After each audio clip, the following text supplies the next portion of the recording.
All right, everybody, welcome to yet another fantastic evening, afternoon, or morning, wherever you are, of Bingus. Joined with me today is Drinktime, our very own. Ooh. Hello, Vixus. Thanks for having me. It's a blessing to How's have it you. going, everyone?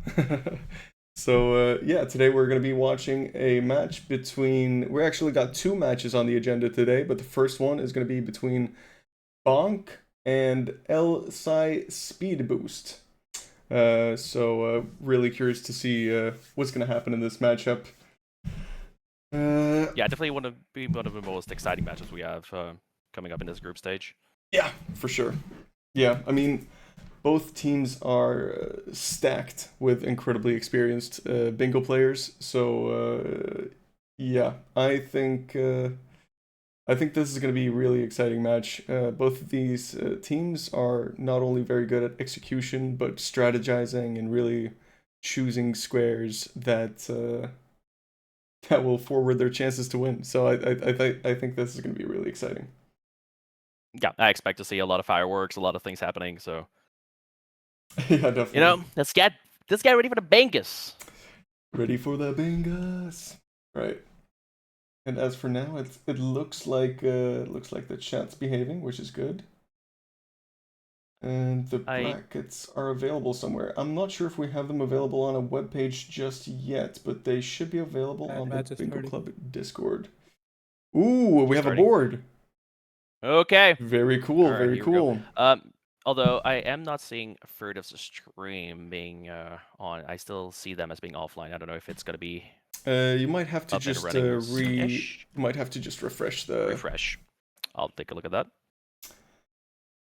Yeah, let's All right, all actually good. let's hop over to the main screen right away because I'm really curious to see these starting classes and see what the base gamers choose and what the prep is here for the DLC players as well. Absolutely. So yeah, for the base game in Bonk, we have Furtive Pick Me and Elash. So Furtive is the base game player and Elash is the DLC player. And Dino is the base for El Sai Speed Boost and Helios is the DLC. So I'm gonna see what their starting classes is here. We see Astrologer for the base gamers does have Great Katana, which is The Great obviously Katana, a obviously prime choice, prime choice, yeah. a prime weapon. Do you see anything particular on the board here that you think would be interesting for either the DLC players or like as a team strategy or anything that sticks out to you? Well, when I look at this board, I'm obviously looking directly at the corner squares, the center square, Jory being a center square for the DLC. But also, if you look in this row one, column two, we have two hippos. So very synergistic from the get-go. There's an incant in Watering Hole. So I can see being a very strong play, potentially going through front section. However, I see a demi-human swordsman. I see blow a finger. So it's Mm-hmm. just some south happening here. Oh. Um, so very interesting on the DLC part. I think it's going to be very fast board based on how, all these squares kind of just line up together in the same pathing. Yeah, the only thing that I see from the DLC side that isn't necessarily synergistic with any of the kills here is like Memory of Grace with 500k, because there's nothing really that gives you that amount of money in the DLC right now, that's on the board at least. Well, Um, something you can consider, however, is you could see an adaptation where we grab the Golden Scarab. I didn't quite see that, but we could grab the Golden Scarab, grab the Horn Tender, and the Red Bear plus Hippo ends up being a 500k Mog. So this is definitely a play we could see happening, depending mhm. on what we're looking at. There's no immediate synergy with the Red Bear kill, however. There's the boss in route base. You could do Rugilia if you care to do this. It is a little bit outlandish, of course, so I probably would not expect our DLC players to go for this. But this is certainly something to keep in mind um, moving forward, at least.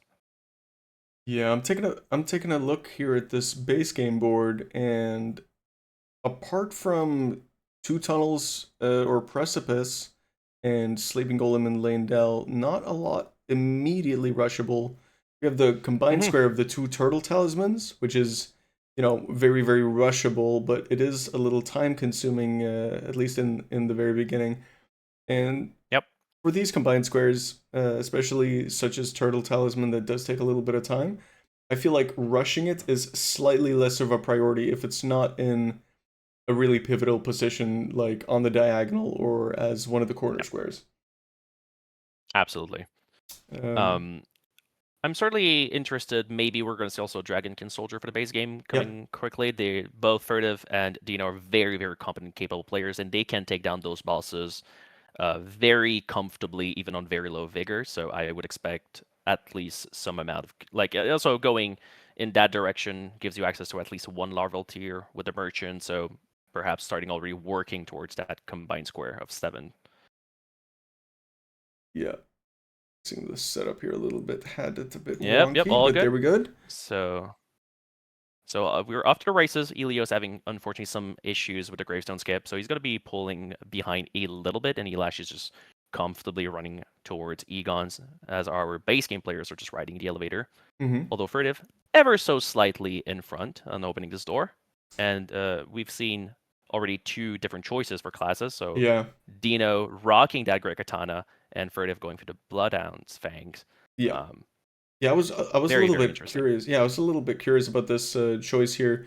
I would assume the Bloodhound's Fang is a little bit easier to get online. It is cheaper to Absolutely. upgrade, and yeah, I mean, as a weapon as a whole, I would say it's probably a little bit worse. It can potentially have a little bit more damage output, but you don't get as much range or poise damage, obviously. But it is still really, really a very strong weapon. I really like this weapon for sure. Well, if you're looking at the base game, when it comes to late game kills, there's Moog, of course, which is a very late game boss. But like otherwise, all of these kill squares for the base game are very, very fast, and so having a very high DPS, weaker late game weapon will help killing these bosses, melting them Yeah, really, really quickly, and that's probably what Furtive is kind of banking on. yep, Less setup involved, and just try to get for the kills immediately. yep. And it looks like Furtive also started with the Lands Between rune, so I would assume probably only needs to use those 3k to get these set up to just immediately start sending one of these squares. So I'm really curious to see what they end up doing. Elash I heading would up imagine towards the tunnel Reprimand precipice too. dungeons. Yeah, Yep, yeah, absolutely. that's a very good call. I think I Tunnel or Precipice is definitely something that Furtive is going to be looking to go for. Yep. Yeah, this is a very quick board. A very quick board, Yeah, man. exactly. Like I was looking at this and like a lot of things are just kind of in the same line, at least especially for the DLC. We're gonna see like 2, potentially 3 quick marks on the base game side of things, and then I will imagine a lot of combo squares are gonna be flying off the board until we probably get left with a whole lot of more late game, longer, grueling base game squares. Um, Absolutely. Yeah, and we do see Furtive heading towards their first tunnel here. I mean, the 2 tunnel Precipice dungeon is incredibly quick because Oh, and Dino taking a massive fist to the face, going for the mountaintop buddy, setting him right back oh to the yeah, there Snow we Valley go. Overlook. I think Boom, ba. I think I'm gonna refresh here real quick while nothing is happening, so I can get a little bit Yep. ahead on that Dino Twitch because I think mine is a little bit behind. But okay, no problem. Well, in the meantime, we're seeing Helios choosing the Blood Fiend's arm as his weapon of choice.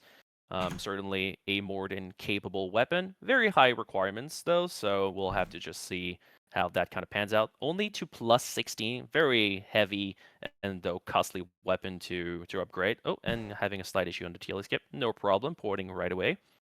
And we still see Elash just doing his run all the way in Shadow Altus. So this kind of tells me here, grabbing the Skidoo and probably looking at this as this very early Hippo watering hole play. And in the meantime, we see Furtive nearing their first boss. Yep, yep. Gonna be heading into this Stone Digger Troll here. Digger Troll, otherwise known as Drinktime, because he's a troll. Yep, true. Not for the same reasons, however. Do not dig stones. And Tatara rightfully pointing out that the Jory center square and NPT is probably crying in his sleep at this point in time, just wondering. And another fist to the face for Dino. I mean, He's grabbed 1 rune every single time he's died, so he only needs 1 more death to grab the final rune, so surely we're getting all their money. Within Yep, 3 yep. tries, it should. Yeah, I Oh, mean, it okay, now I think he's is. got everything. Yeah, it is. It's that mountaintops run is something you. It doesn't need a whole lot of practice, but if you actually do that run a couple of times, you realize that the main thing you have to do for it is just never stop. If you don't stop, you kind of just get it every time. But if you miss one of those pickups and you turn around for it, those It's huge death. ghost skeletons will absolutely slam you. And Furtive heading for their 2nd tunnel precipice. So, I mean, this was exactly what they were planning, getting the very quick access weapon just to get immediately that burning for that nice corner square. And like we mentioned, there's not a whole lot of base game squares that are rushable. So being able to get them out of the way early will apply a lot of pressure, and then the other base game player will have to kind of just have to work a lot for these later squares. So Yeah. obviously very nice pressure applied here. And Dino is heading his way straight into his first tunnel. Meanwhile, Furtive is working on their second. Ooh, and Elash electing the Gut Greatsword, so already 2 different weapons for our players. And Helios went for the Reprimand money, being able to finish upgrading the Blood Fiend's arm. So who's going to be able to get on to the killing first is what's interesting now. Yeah, so what are the DLC players looking for as their first square here? I would imagine the first going hippo would be going to hippo front section is what they're looking at. I mean, we see Lash already putting the Skidoo in, and he's about to enter the fight with a plus 20 great sword. So this was obviously the plan. I think it's pretty easy to assess that they're going for a kill square if they're upgrading this early. Otherwise, they wouldn't be doing that. And so Yeah. here comes a hippo fight. Yeah. This is look Now, at this weapon here too. I think we're gonna swap over to the big screen here for yep, that's the wrong and a one. nice vacuum riposte. There it is. I don't think I've seen this be used in DLC bingo before, this weapon, so I'm pretty curious to see how that works. I mean, obviously gonna We have a do lot not of. see that often. Yeah. Certainly an odd choice, but it's kind of interesting because we get 2 colossal weapons in this game right now. And Helios seems to be heading toward 3 path, potentially looking at just grabbing Savage Lion's Claw in order to be able to get a double status, which is more than serviceable for this game. Mm-hmm. But Ooh, in a really clean stagger nice, there. absolutely going through the phase transition, a very nice stagger from Elash. So far, so good. However, this is a colossal sword, so the charge R2s, the timing for it is a little more tricky. So you definitely have to consider that because the main thing with Hippo is you don't want to over punish. You have to be patient. This is a patience fight. So you take Yeah. your punishes as you can and you don't overcommit. Yeah, but it looks like something that Elash has definitely practiced because he is looking incredibly comfortable. Look at this. It seems like he's almost Yep. scripting the fight with this colossal weapon, just getting so much poise and Yes, absolutely. just cycling through this. This is the main advantage. This is obviously a very slow hitting weapon, but the poise damage is so important here that, and getting tagged a little bit here. Very nice attack. He's getting kind of bailed out here. Ooh, gonna take a lot of Ooh, the damage. double hit, but Oh, got all really the nice flasks. choice. All good. Spamming flask there. That was a really Ooh. good choice. Knew And he a was charge gonna attack get should be hit. another stagger. There we go. He's probably gonna do a vacuum riposte here. Oh, Yes, perfectly sir. executed. The Really nice. mechanics are on point for Mr. Elash. He's Yeah. going phenomenally well. And in the meantime, Furtive looking at this sweet Ailey tree money. And Dino just setting up through Shield for River. Nice. So all the classic stuff here. Really And a good kill there for clean, Elash, just finishing off the quick fight. kill. And this is a very, very nice opener for Elash. He's going to get access to an insane amount of squares, as we pointed out Look earlier. at this. Furtive killed the little misbegotten in the last tunnel, and that's an axe check. Their great omen. Yeah, they got a great omen killer cleaver in that. So Oh My That's God. that's a swap. Dino already gonna be looking to hop into this Dragonkin soldier. Meanwhile, Furtive is upgrading their weapon, so we'll see. We'll see how this fight goes here. Pretty curious to see how this goes. Let's So go ahead and bring that already up. an interesting choice fighting on the right side of the Dragonkin soldier. I've been told repeatedly that fighting on the left side is generally more comfortable, but maybe Dino knows something that I don't.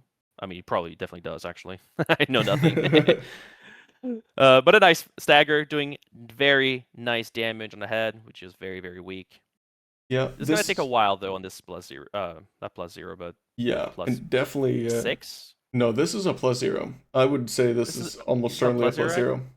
But Okay, just grab the stones, but they didn't quite upgrade. Just yeah, okay. just going for the square really quickly. I mean, Dino is going to be absolutely one shot to basically any single attack here, and Yeah, gotta be definitely choosing. careful with the slam Yeah, earthquake. This is which I think is coming now.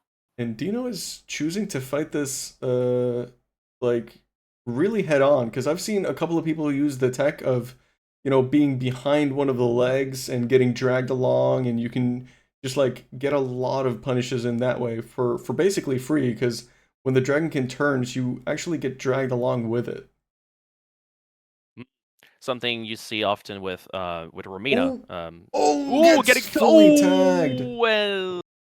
Yeah, this is one of the attacks that is one of the more dangerous ones. Just when he starts rushing, dragging through you. right in the phrase Oof. translation too. Meanwhile, Furtive is heading right to this dragonkin Right soldier. Right, there, yeah, already has and their that weapon is Haligtree upgraded. weapon or Haligtree money. Yep, Is not going to be fully as this one is. shot and could actually look to snipe this. And the Wild Strike's gonna do a ton of damage to the head once they get a stag. Oh my god, okay, yeah, this is gonna be a goner. Yeah, look at this. This is like This is way exactly more what you were explaining, damage. just Yeah, yeah. And also staying behind the leg looks very, very nice. Getting the stagger and the Wild Strikes is gonna happen.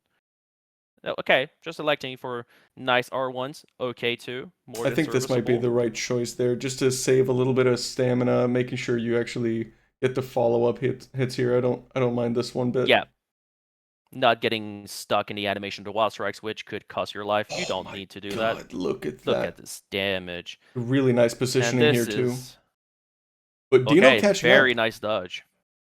Dino catching up. So this has to be clean. Oh, really Ooh, nice. and goodbye. Wow, what a clean kill there for Furtive. Wow. And Wow. this is going to be very, very costly. However, Dino looking at... Okay, no, just Probably deciding, not gonna electing to get finish. away. Yep. Yep. Not worth the time investment for the little money, especially when you have access to Elite Tree anyways. And we see in the meantime, Elash made it his way through the watering hole and now doing his second hippo, looking for this nice mark. Yep. Which also going to provide some amount of skidoo. And very interesting, he really is rushing this. He was really wary of Helios potentially looking at the same play. Didn't spend any of his hippo money. No tallies, no stats, just rushing straight head on to the second hippo. Yep. Which I think probably is the right play here because the thing is, if you I lose think so too. if you lose Dragonkin Soldier, all of a sudden you have an immediate block on it, and if you win Dragonkin Soldier, then you actually forward your column 2 here, which is really nice. Absolutely. And again, by going through the watering hole, you also... I don't think Elash has gotten it right away, but he has access to an incant down the line, where just a little bit in the chest where the Sword of Light and Darkness is. So this is something that could potentially come up. And Helios going into the Bellerad jail, Nice. grabbing pots for the combined square, as well as looking at this demi-human swordsman square top right corner, as well as one of the 5 demi-human bosses. So definitely a good play, considering some of True. the earlier issues that's happened in this game. Yeah, I mean, probably looking at that hopeful, like the synergy of getting that Dragonkin Soldier and forwarding that top right diagonal, which is now in the very least going to be a very nice block because you're going to be blocking that diagonal. Yep, You're blocking row 1, you're blocking column 5. So, like, absolutely. this is an incredibly important square. So, really nice square choice here for Helios. And also interesting that Helios is electing, I would imagine, fire for his weapon. And this is a nice adaptation because it does a lot of damage on the demi-humans. It will do damage on all the animals. If he had been able to go directly for Hippo, that would have been a lot of nice damage as well because it's weak to fire. Oh, Would have helped a whole lot. I didn't know it's weak So to this is a very fire. interesting adaptation. Yep, yep. All animals are weak to fire. The That's only quote-unquote nice, issue Mark. with nice mark as well, very nice fight. But the only issue basically is that for the hippo fight specifically, you're standing in water, so you're still being penalized a little bit on that damage. But since the Uh, base damage of fire is higher, it is about just the same as going lightning in terms of like raw damage input. yeah, At least when it comes to DPS for back and blades, for instance. yeah, yeah. This And is finally, interesting. blue team on board. Yeah, it looks like Dino is going to be heading towards progressing some demi-human bosses, and Right, looking at getting that nice ritual sword plus a boss forwarding that yep, square. absolutely. That looks like Def- what Dino is going for here. Um, is and it looks like Furtive is just heading straight into Stormvale for that God Stormvale. bosses. And God painting bosses and a rewards, painting so reward, yeah. So this is yep. really synergistic for this play. So yeah, And Elash is going Route base, so we are looking at a Rugilia kill most likely. yep, yeah. I would not expect this, but technically Elash would be able to go through Scorpion River Catacombs and get both the boss in Route base and a Death Knight all at once. Obviously not advisable considering what they're trying to do, but this is technically a possibility. Oh, does that count Hopefully someday actually we'll see for a that. boss in row base? Yes, absolutely. Oh Yep. wow, the things I It learn. is the play of all time that we haven't seen in DLC yet. Yeah, that's a very risky play. For some reason, no one wants to get in there. I don't know why. Yeah, Really weird. pretty time consuming catacomb. Apart from that, not a nice fight, but these Yep. players are more than capable of killing a Death Knight that quickly. So Dino looking Yep. to set up Radon here, or actually maybe even just finish Radon to get the Kill Crucible Knight and Misbegotten Warrior duo Young to duo. get that row 2 online. And also a good point from Aggro, not only mentioning this is double square, yes, but also it even goes as far as it being another night boss, which is really, really, really nice. Yep. And yeah, Josh, I agree that the Catacomb is definitely overhated. I think people just kind of get scared of if you're going for that highly synergistic but much longer play, that if the opponent also goes for that block and does Regalia, then you're just kind of screwed because you're losing the square and you're stuck in this really long dungeon. And the Death Knight with the long aft axe is ever so slightly worse to fight than the twin axes. You know what? Here's another And thing strategically that I think is really interesting here that makes this ever so slightly more difficult to maneuver um for Furtive in a sense, because you know they're looking at this board and nothing has yet to be marked by Dino, so they can only assume that they have been doing some sniping. But they also absolutely, yeah. don't know that for sure, because Dino could, just be setting something up and like getting ready for a bigger play or something like that. So you really never Yep. know.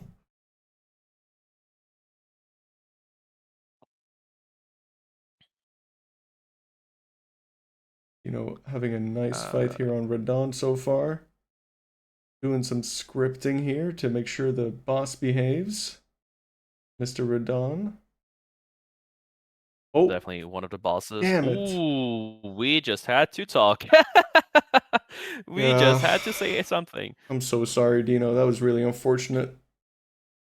And Elash entering the Rugilia fight, and also is, we're being given exactly the reason why no one really attempts going for the Scorpion River Catacombs, because here comes Helios in Route base himself. Yeah, He is chasing for that square too. So looking at this this block, but unfortunately he's just way behind on this, and with the freeze grease and the damage from the talismans plus the stats from killing Hippo and all this could do, Elash is just way stronger, way quicker on this play. yeah. This is gonna hurt a bunch. Yeah, this is going to be really tough because the thing is, Furtive is going to have prio on both painting rewards and god bosses. Why is he After not running double status BFA for Ilios? Our assumption, Trump, was that he was looking at taking the fire damage for the strength scaling, which is better on the weapon, plus it does damage to the hippos, animals, and things that you probably wanted to kill early, including Regalia, Red Bear, which is also way too fire. This would be my assumption. yeah. And yes, Josh, the Blood Fiend's arm is BFA. Ooh, and that's the mark there for the Rao base for Elash. Really good fight there. Yep. Looking really Now, strong. not all is lost for Helios. Grabbing the Grace here is still prepping towards the Death Knight. I don't know that this is something he'll pull the trigger on, but at the very least, all that pathing is not completely gone to waste. Yeah. And here comes the Meteors on Radon for Dino. So far, looking good.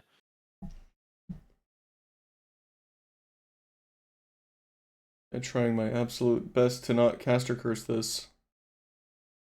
I got you. I'm here for that too. Ooh, gets Being tagged tagged there. a little bit here, but all good.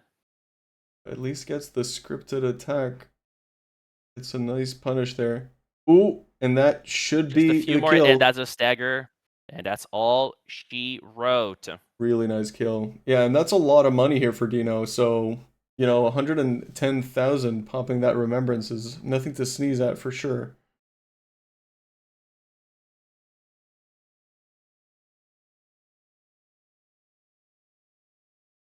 Meanwhile, Helios is deciding to finish off this Galia kill This here. Regalia. What is the reason why? I mean, certainly, maybe looking at the Mog. So, like, while we're here, might as well grab this, like, 190k money or whatever the amount of that is. Maybe 200? I don't exactly remember. Might Yeah. have been.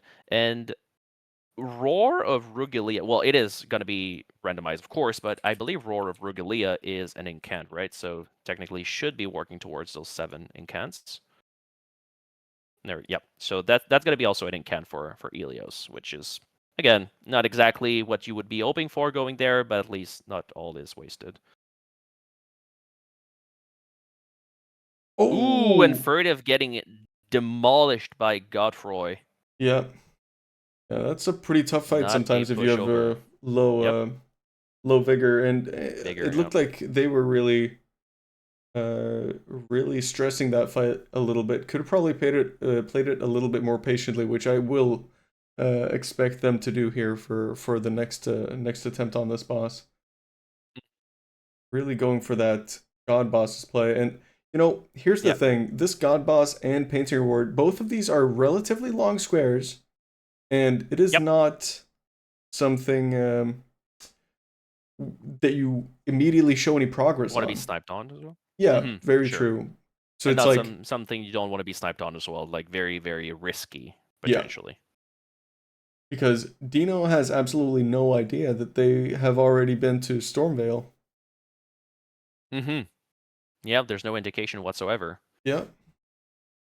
And this is going to be Furtive's second god boss, and probably going to opt to do Soldier of Godric after that, which is one of the toughest fights in the game. So Yeah, absolutely. looking Very, very forward to that dangerous. fight. We have to focus the screen on that fight for sure when it comes around. Yeah. Ooh, and a very nice stagger on Dino, interrupting the rolling from Godfroy. And he's all caught up. Yep, all caught up. But this is not going to be the square mark for either of them, but this fight is looking very close, and Godefroy seems to know that he is on stream on both screens here, so choosing to do an Getting attack. tagged here. Gotta be careful in this last slam. Nice, very Ooh, well really done. nice. Another Gets another stagger. stagger, yeah. And in Really the meantime, good. Ilios is killing Idrid, starting to work on these night bosses for column 1. Also blocking the road 2 down the line. Not that it's the most pressing matter right now, but... Because at this point in time, unfortunately for blue team, for Ilios and Dino, this is all on Dino to get the block on the column 2. So it all falls on his shoulders. And if Furtive, but Furtive does take yet another death, and here comes Dino with the kill, and now they're 1-1 Yeah. on the bosses. Oh, and Helios And the mods mug. with 500k, really nice. Another square mark. So I don't think Elash is going to be too surprised about this, although you might have a lot of questions about how how Helios elected to do that. Yeah. I sure as hell wouldn't know exactly what happened. Yeah, that's very true.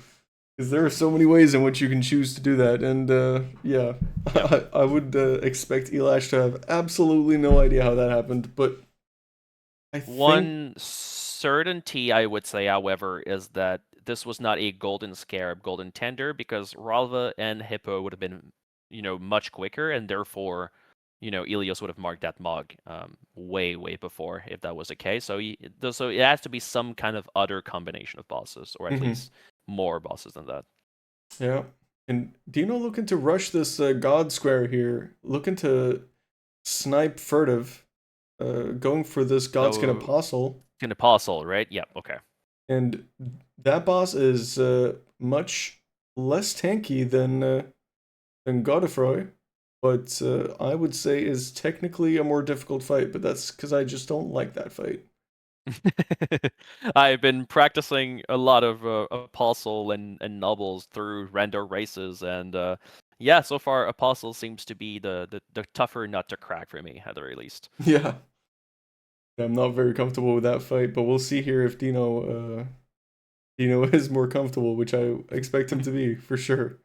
A very And accomplished player. Helios finally going through front section, so he's going to be killing Hippo. And Elash is just, killed ADM, making his way through to Dragon Communion. What is he looking to get? I mean, there is Mariga, which is one of the demi-human bosses that they might look to do. Because again, similarly for Ilias and Dino, where Dino has all the burden on his shoulders to get the block, Furtive has all the burden to get the bingo in the column 2, should they elect to go for that bingo, right? Yeah, yeah. And so the now Helash has to find other things to do that can potentially promote other lines if they don't get the bingo and electing to go through south. So This is a Dragon really Drake nice. bosses. Sorry to interrupt you here. This is such a Nope, nice mark here for Furtive because I would assume they're immediately going to port to Soldier of Godric and is going to be ahead of Dino here, no matter what Dino absolutely. actually does here. Yep. So even though this is a very clean fight here from Dino, I would expect this to actually just be sniped. Yeah, I don't see how Dino can make up that deficit. Oh, really nice stagger here for Dino though. Yeah, Doing a absolutely. really good job at this fight. Very nice showcase. Oh, careful though. A bit of greed going for the overhead stance. Okay, that Oh was a little my close. god, that was close. Okay, Some nice, all good. some All nice good. Nothing to see here. drink time sound effects there. I like it. Now, I have to credit Pepe Jack for the. This is a very Pepe Jack coded sound effect. Now, rightfully pointed out by Nike in the chat as well that Elash might be looking to blow finger. However, he still needs to do his back section run, which he is currently doing. So he's looking at talking to Emir, get the whole Laden necklace, and then just blow the finger south, which is definitely a good shout. Also prepares and sets him up for the Dragon and Drake bosses, which he might look to do.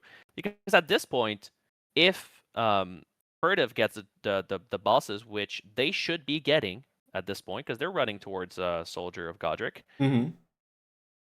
this row 5 is an issue. Now, we know that Ilios grabbed his hefty pots, and so did Elash in Bonnie Village, but whoever also gets those pots for this corner square, Ooh, there's the have a mark row for 5 issue Furtive. as well. Do have a row 5 Very issue, nice. and one of the main problems here for Team El Boost is that Furtive is actually not only ahead on the god bosses, as we could see there with that mark, but is also ahead on the 3 painting rewards. So this is going to Yep. be incredibly tough for Dino and Helios to, well, Dino specifically to contest here. So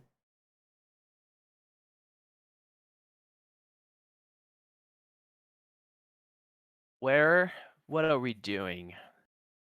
Because if you're not getting the Stormveil painting, which I assume Dino will not go for, what are you doing for the block? Like, what are I mean, your more accessible options? there is one more option, but Dino does not seem to be going for it right now. It seems to be setting up the Stormveil painting, which Furtive is already ahead on. Yeah. I would have guessed the only other third option for a painting without any progress would be you can actually pick up a painting in Castle Soul, which you can do a Right. Castle Yes. Soul skip into. I have tried it many a times, and I have died almost as many times as I've tried it. So that is a really tricky one to go for. Dino But this might opting, just be the antidote, because what else are they going to do? He needs to get this block, and because otherwise the game is just over. yeah, I'm not entirely sure if Dino actually knows of this painting, but is at least progressing into Weeping here. Gonna get a grace right in between at least the painting reward and possibly the sleeping golem.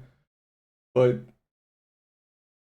yeah, Going for the artist check painting, so that's going to be one painting reward instantly. yeah, already has the one set up for the Weeping, and then only has to do the Celia one. But Rough. Dino opting to take a little bit of the bait where you mentioned, because the row 5 is could potentially be problematic and could be calling a bluff here, which isn't a bluff from Yeah. Furtive, and actually just goes for this Sleeping Golem and Laydell. And when Furtive gets this news of the painting rewards, it's gonna be all but over. Actually, I don't see how Dino can Yeah, really it's contest just this. like that.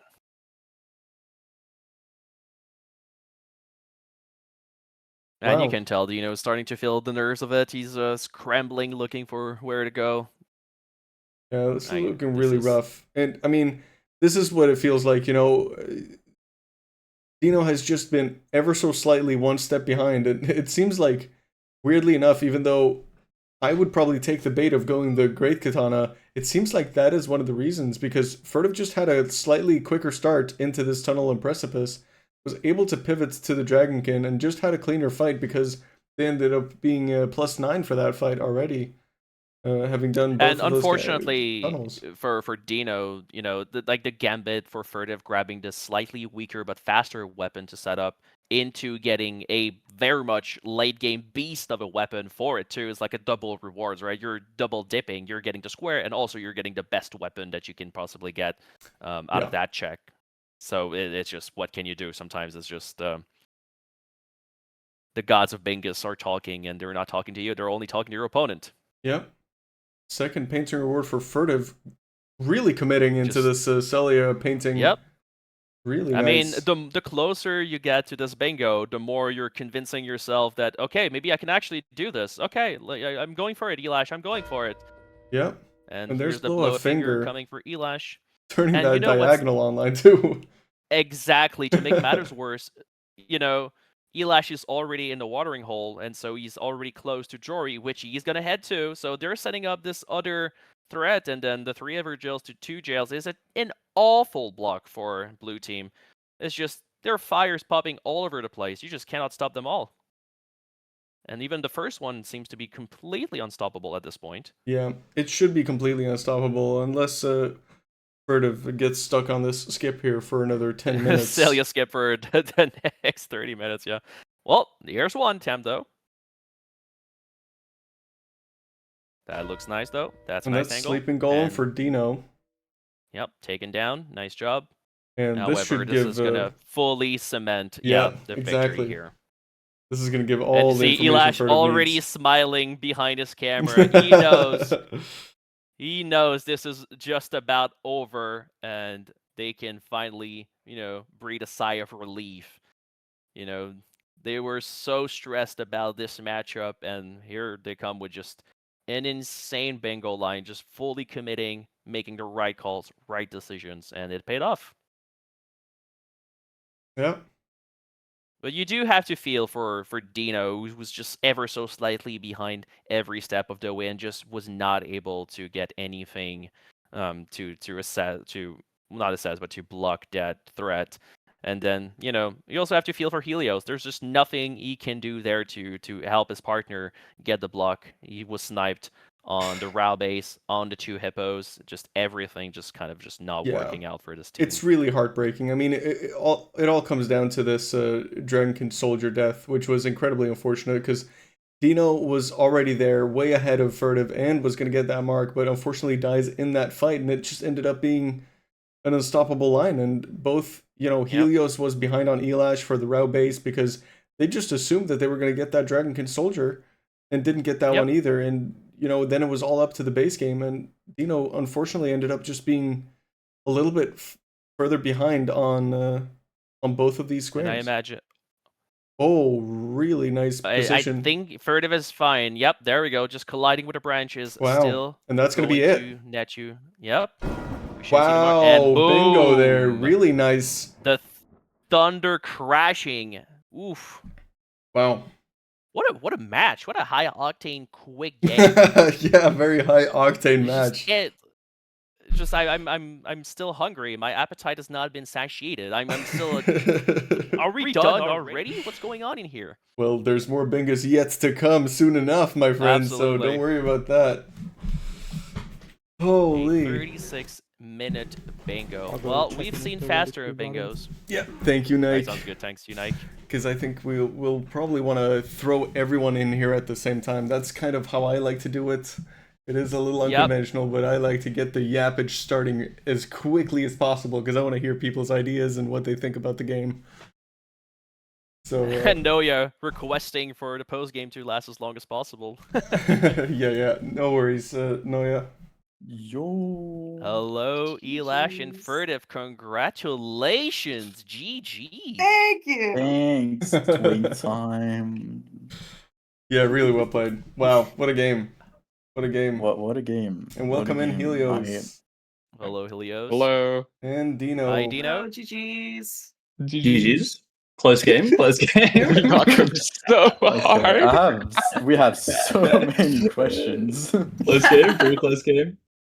Yeah, I mean, go ahead. What was happening? Have a couple of questions initially here for so throw your question their way. Yeah. What was happening on base game? First. No. Nothing. I was hanging out, Dying. Okay. doing a bunch of nothing. I just got like quadruple sniped. I fucked up getting my weapon online at the start of the game, and then got sniped on Drinking Soldier after I died to it when it was like low health. Then God Bosses a snipe when I was entering Soldier Godric fight as my last one, and then I don't know how to do painting, so I didn't bother. Right. Yeah, I had a few unfortunate deaths to go to Froy, and then the lightning balls sniped me. I was about to do +0 Dragonkin, but then I was like, no, I'll Yeah. get the stones and I'll grab a Grace, and then the balls killed me on the way to the Grace. So it's like, okay. Were you also, did you get Omen Killer Cleaver from the second tunnel? Nope. I had Great Katana. Yeah, okay. That explains. I started with a wieldable weapon because I figured I'd lose tunnels if I had to go set up. Yeah, that seems to be. But no, you played well.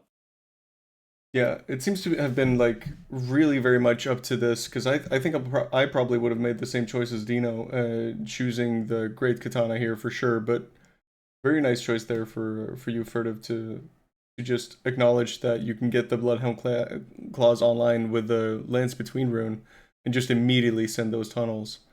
Because that really set the tone, and you also ended up being a little bit fortunate with getting that Great Omen Killer Cleaver, so you could en route get that get those nines going with that money and just absolutely steamroll that Dragonkin. Because Dino was ahead on the Dragonkin Soldier, had a really unfortunate death to it.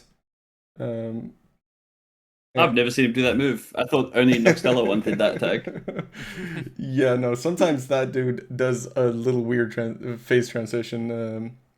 Doesn't usually happen if you have +9 smithing or anything that does a little bit more damage, but going at it with a +0, he does tend to do that little weird phase transition where he starts flying around.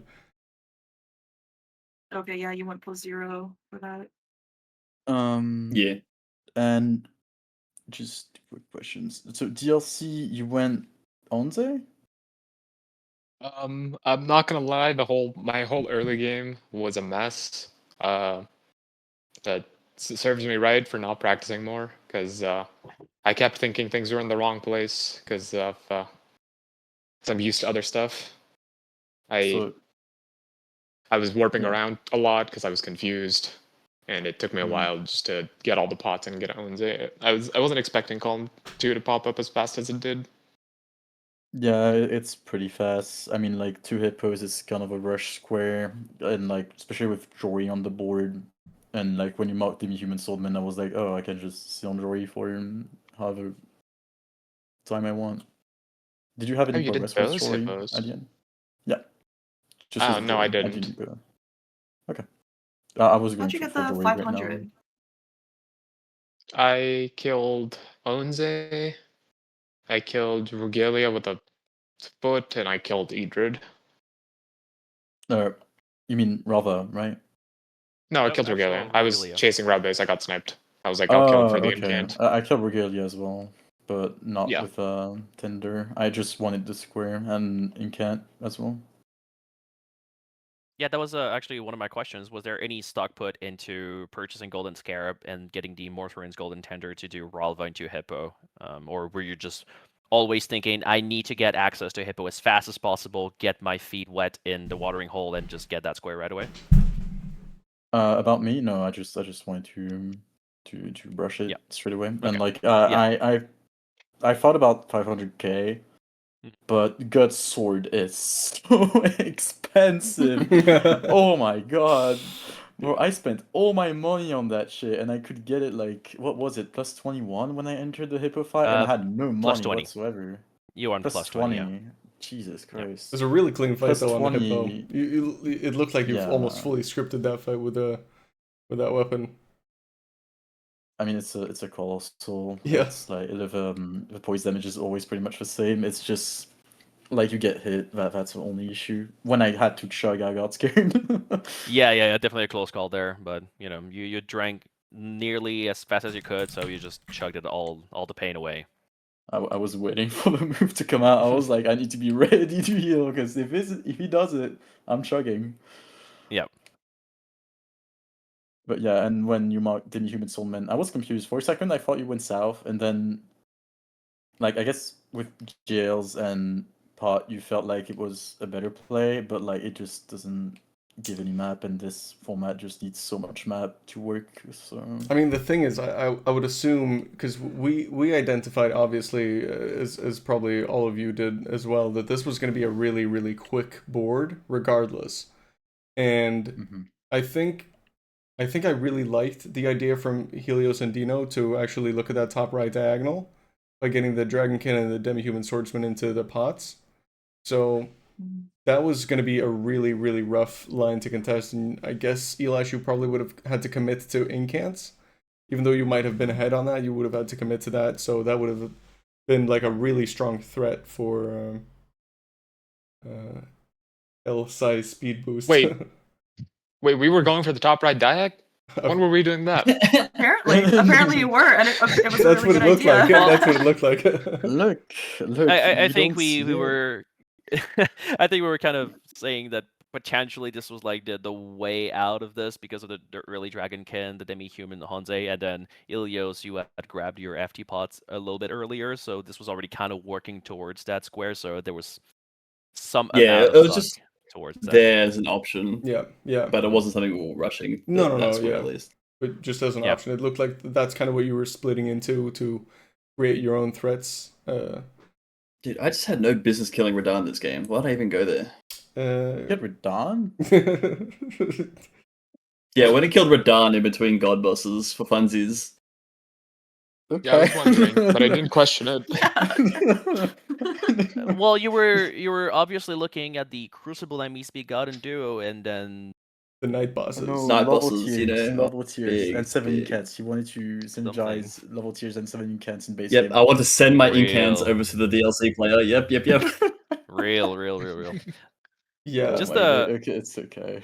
a quick question for Elash and Furtive. At what point did it what were the comms like after getting this third square into column 2, and how much were you pressuring, asking yourself, second guessing, can we actually get this bingo? How can we send this? Are we actually gonna do it? How did that go for you?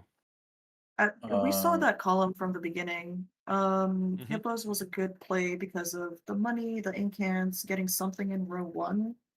And then as soon as I got Dragonkin, and Elash got Route Base Boss, it was not even a question. Okay, I so was never second guessing. Yeah, like when we had 3 squares on that line, it's like, okay, well, I'm ahead on God Bosses. I picked up my painting. I'm confident in my routing. I don't think the Dino catches up at this point. The only issue was the deaths on Godfrey, but like after that we saw Sleeping Golem in lane out. Okay, yeah, I think it's fine. Yeah. I think the Yeah. game is cooked. Yeah, I mean, you It made progressed me into wonder, like- Stormveil for that, like, painting and God Bosses synergy. Meanwhile, Dino killed Apostle and Godefroy. So you already had, like, Oh. the painting reward kind of set up in your favor for Oh, I that. didn't even go for Godric. Okay. Yeah. So there was a chance makes that sense. you could, just a matter of maybe 10, 15 seconds Yeah. would have given Dino the block. So we were also discussing the alternative to the Stormveil painting being the Castle Soul one. Yeah. So if Dino had known about this, which is a quicker option, perhaps would have been also a potential block for that while you're splitting progress on the synergy slower play. Yeah. I mean that's Oh my also God, I don't even know where that is. Yeah, that's also why I was going for the I don't know any of them, I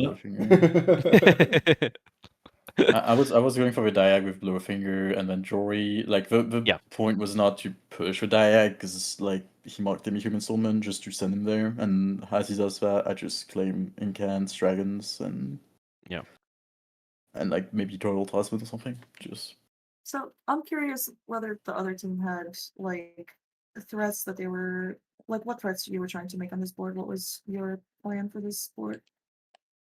We were column 5, row and row 5. Yeah. okay. Oh, were you and considering the? Sorry, Dino. So Helios, were you considering the Scorpion River Catacombs play then? No, I was just gonna do okay. the route base and then Okay. go to the other The death fog knight. rift. Okay. Okay, fair enough. I mean, it's not like it's hard to kill. I just think going to Scorpion River, even after progressing all the way through route base, is still probably slower than just going to Fog Rift. Yeah, fair enough. So much running. I mean, there are a lot of nice skips in River in Scorpion River Catacomb. There's like one skip. Yeah, It does not save you that much time. It's better than nothing. Scorpion River takes about 325 to run to, and the boss is like rarely scaled, and Fog Rift is faster than that, no matter which race you have. Hey, you don't know, there are boluses at the entrance of the catacomb as well, if you really want to. Yeah. Anyways, nah. GG's to both teams. GGs. Really GGs. well played. Thank you so much for helping out with getting the Twitches and everything set up for Helios and Dino. Really appreciate that, so we could get this match going as well. And thank you for signing up to be on the stream. Really appreciate that. Always nice to showcase talented players. Yeah, good luck going forward in this tournament to both teams. Big GGs to Furtive and Elash. So also good luck to you. And for the rest of everyone, we have another match coming up here between Valiant Gargoyles and Hello Bubble. That's going to be coming up in probably about 15 minutes or so. To be clear, it's Valiant Gargoyle, no S. Yeah. Okay. Right? Yep. Get that name right, Vixus. Yeah, I will. We don't pluralize correctly in the server. Yeah, so to all of the viewers, stick around for 15 minutes and then you'll see some more bingus, which, I mean, what else could you want to be doing? So, yeah, see you then.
All right, everybody, welcome back.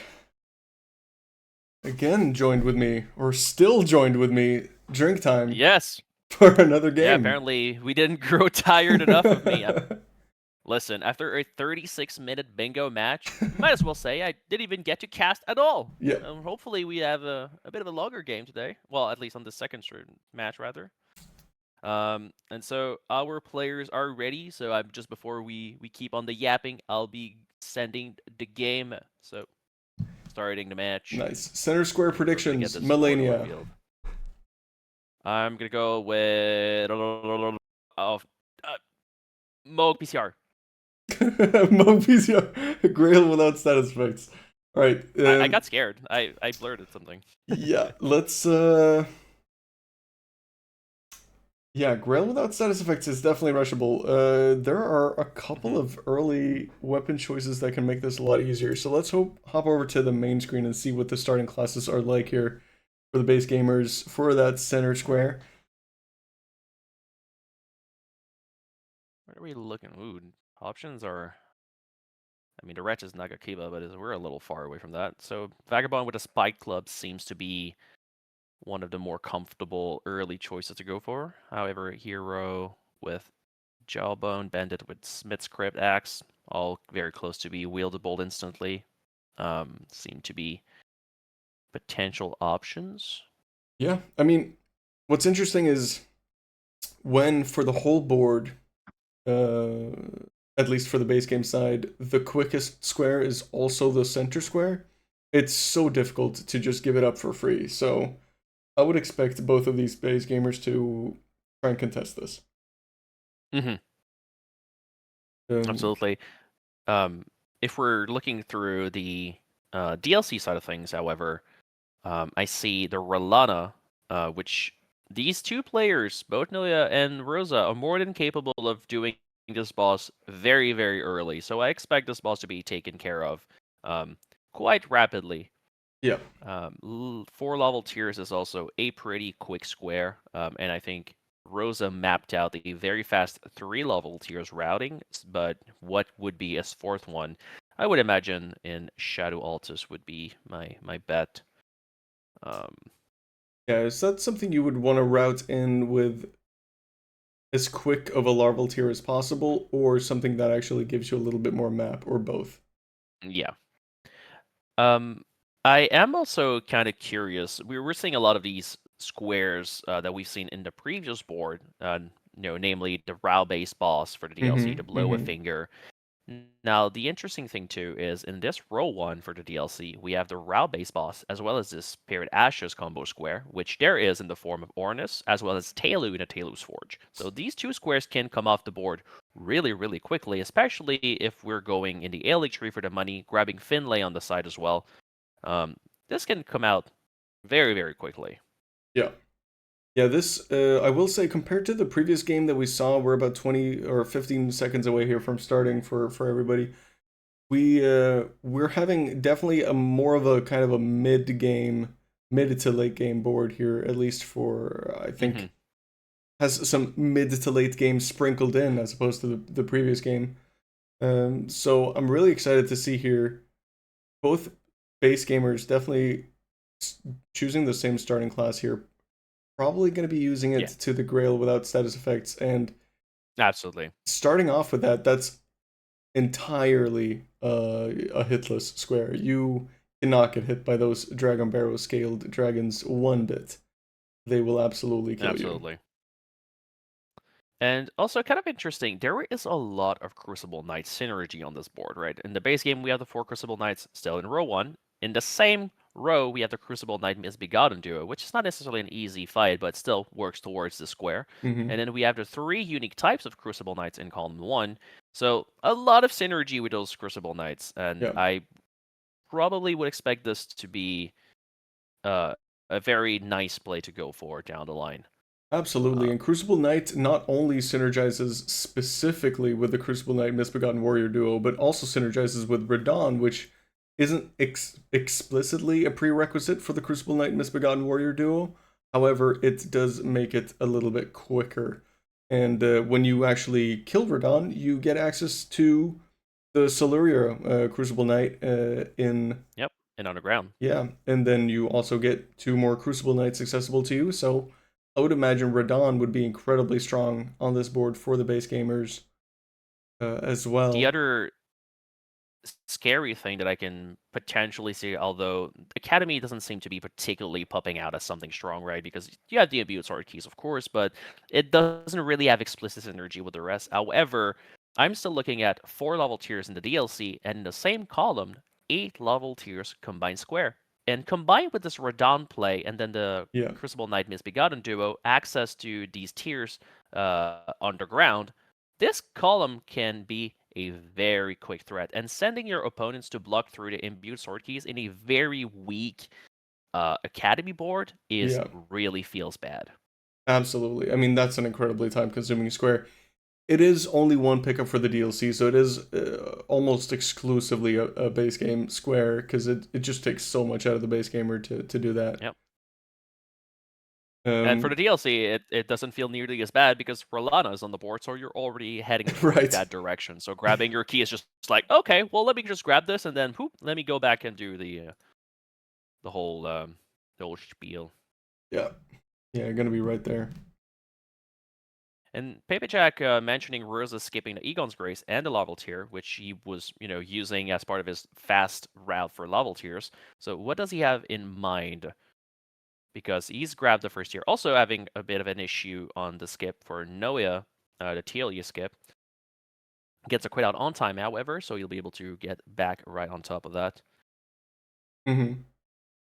What is Rosa seeing? What is the play here? Why are we just foregoing all these graces and the tier? Yeah. I mean, something tells me Rosa might just be looking at the early Rao base play. There is a larval tier in Rao base, so he might be including this as part of his larval tier routing down the line. Grabbing Spirit Ashes, grabbing the Rogilia kill, which would be, pretty nice and dandy. Mm-hmm. But is there anything else that he's seeing, though? In the meantime, our 2 base game players are basically exactly running towards the same thing, the same motions, however, ZZ ever so slightly ahead.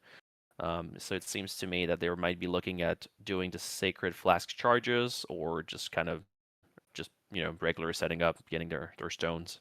Yeah, I think they might be going for a little bit of a quick setup, because the dragons for that middle square are pretty tanky. So if you actually run all the way up to here, you can get your smithing 1s, and then if you progress even up to Stormveil, you can get Wild Strikes, which is an Asher ward that makes this it makes that square quite a bit easier, especially since you have this spiked club, which has bleed on it inherent. Bleed, absolutely, yeah. Also, the other thing that might need to be considered for Rosa is that he's doing level tiers, grabbing the first one, skipping the Egon's one, just to have access to 2 in Shadow Altus, and then maybe finishing in the Rao-based one, or maybe thinking about, running front section for Hippo into the encounter involving Letta. Still a bit hard to know exactly what he has in mind. But this play of finishing on Rao base for the level tiers and then going for the boss seems to be quite a compelling play. Mm-hmm. Yeah, I mean, it's one of those things where you make, if your opponent does not go for the immediate rush, you at least have access to pivot to it. So it's like you're not leaning into getting yourself sniped, because if you full commit to this larval tiers, and then you get sniped and you just like lose out on a bunch of map because you've skipped graces, it just really sucks to have happen to you. Absolutely. All right, so it seems that Noya is also looking at a similar play, grabbing level tiers in Shadow Altus, although slightly behind. And we see our first difference in the routing. Ooh, almost getting killed by the Clean Roth Knight. Hello. Nearly our first differences for the base game. So ZZ opting for the Ordina money, while Khobahi looks for the Electry money. And he's Finlay, I would imagine. Yes, that's exactly what Khobahi's doing here. So trying to synergize this with Legendary Spirit Ashes. did take a little bit of a And different this- route for the Grace, so he would get the Kukris, so he was able to actually pick up these this Finlay, We're getting a level distracting tier that clear mark out knight. for Noya. Mm-hmm. Really nice, really well done there. So And Rosa probably being a little bit excited about this, right? yeah, I mean, Rosa was definitely so. I think Rosa was happy splitting by doing the play that he did because he was going to be ahead on the rest of the Rao base play, which is working with what they were planning to. But he was also going to be very, very happy if he was able to get the final level tier, which is just a little further ahead, right? So he would have been able to get everything, which would have been significantly better. But at the same time, he's like, okay, well, I'm still very much ahead on this play.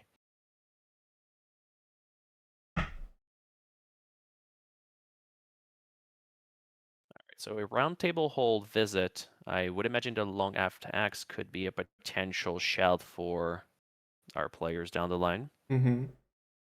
Yeah, it looks like already ZZ is looking to go into that tunnel for the somber 4, 5, and 6. So I'm not sure if I've seen ZZ pick up a weapon here just yet. Could be setting up the Radon play by getting this Grace, which is what he might be looking to do. Maybe looking to check out this Altus merchant to see if he has any good wares. We always know that that guy sells some good SHIT. Yeah, exactly. And also we're putting out from like Pepe Jack mentioning, this is hidden progress on the combo square. But the problem is that he ugged the entire right side of Rao base, and I believe it did not grab the Rao base levels here unless I missed it. But I based on where he was, I don't think he grabbed it. So kind of missing out a little bit. And Khobahi having a bit of an issue with the village bridge kip, unfortunately. It can be a little bit finicky. Even if you land it sometimes on the ropes, you still die, and I don't know. Yep. I've not been able to figure out exactly what makes you die or not, but the more you practice this script, the less you die. Well, the rope is a kind of a inwards curve shape, and obviously if you go into the down part of the slope, this is where you kind of get a bit of an issue. And Khobahi elects to just not bother with potentially dying again, just kind of goes for a bit slower but much safer approach, and he's now on the bridge.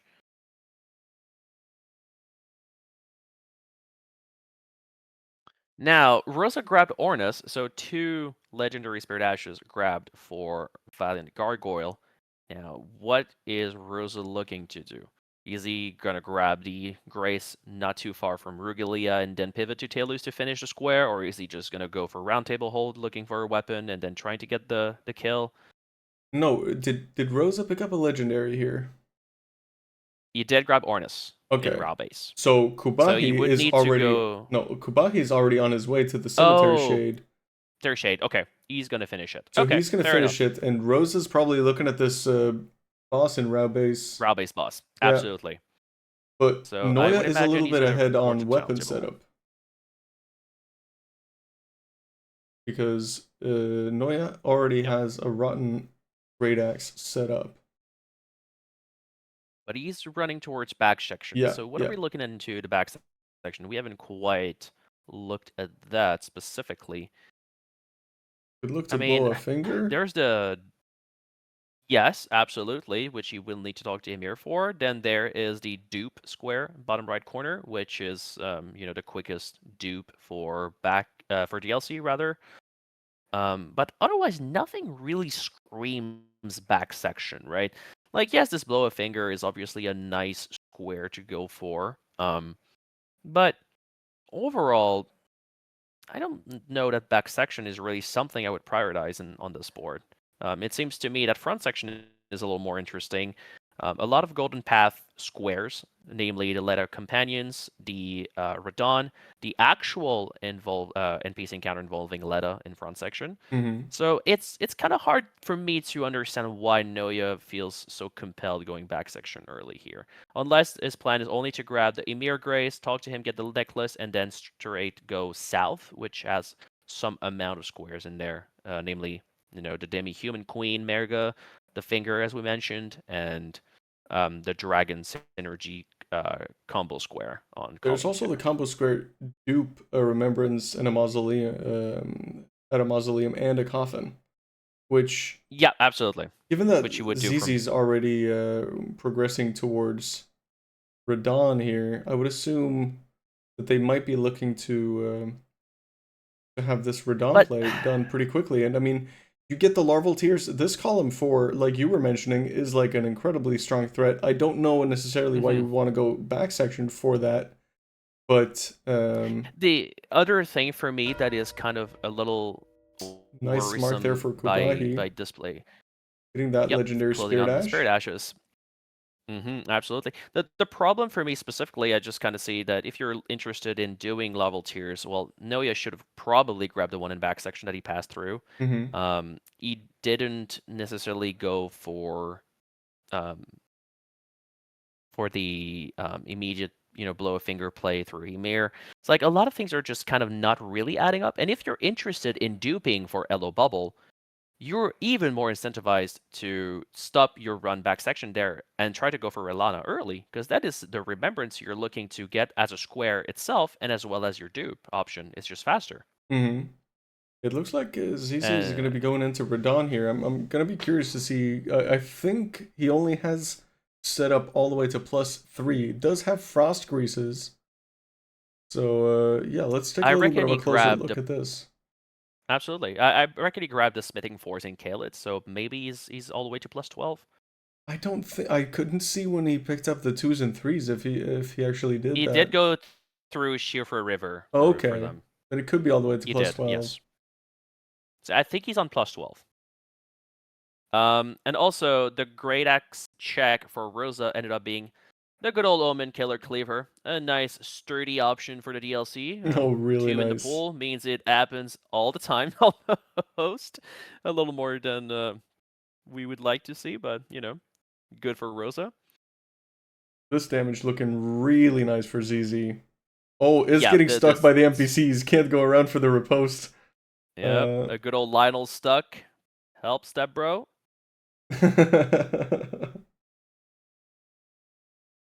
Yeah, Wanderer pointing out the +9 we're done with double status is probably more than enough. Absolutely. If he didn't go for the +12. But I do believe he did, simply because he grabbed the stones in Kaled. I did see him grabbing them, so I would imagine you might as well. But and that damage kind of seems to suggest that he did go to +12. Yeah, looking at this damage though, I would say this damage almost looks like +3, but the double status seems to be doing a lot of work. But we're probably going to find out. Well, to Wander it looks like +12, and to me it looks like +3, and I would assume Wander is correct. I would also assume that. And a clean kill for yeah, really ZZ nice kill there for care ZZ. of. Very, very nice. And this is a really big boost here too, because like once you get this early, you get a ton of cash, like we mentioned in last game. And like adding on, the yellow on R1 is +12. We stamp this as +12. Let's go. And Rosa entering the Regalia fight, which we knew he had set up prior, so nothing surprising in here. And Noya is heading towards the Letter Grace. Now, are we looking at this Relana play that we were mentioning for the dupe, which, everything would kind of suggest that. Yeah. Yeah, ZZ looking to just like completely obliterate this column 4, which, I mean, Khobahi looks like he's running to it right now, but he's just going to be a little bit too late here, potentially, because Rosa is killing that boss in Rao base, and that growth 1 is going to be immediately canceled out by that Crucible Knight Misbegotten Warrior duo play. Yep, it looks to me like Valiant Gargoyle is going to get pushed into either the Tantalis or the Imbue Sword keys, both of which are extremely painful for the base game player to go through. Yeah. So definitely bad. However, I still don't know exactly what Noya is doing. He's currently setting up the Leda encounter in Shadowkeep. So is he just going to directly go there? Okay, nope. Looks like he's heading towards Relana. And he's also removing his armor, so this is very much screaming, I'm going to do Relana. I needed that light load. Let's get it. Yep, yeah, absolutely. And ZZ has entered also the Misbegotten Crucible Knight duo fight and is doing Oh a ton of damage. my god. Ooh! Does the Okay. barbaric roar, so he gets the really wonky charge R2 there, but manages to solve that problem. Very nice dagger. Takes care of the Misbegotten Warrior almost instantly before the Crucible Knight hits. However, he's just right lurking behind. There Yeah, he is. We've seen better damage, but it's serviceable. yeah. Very nice strafe. Status is not going to really help here, though, unfortunately. So this might be a little bit of a slower Crucible Knight fight here, but ZZ opting to Absolutely. go all the way up to plus 40 vigor here this early on, which is, you know, really helpful trying to kill these mid-game bosses here.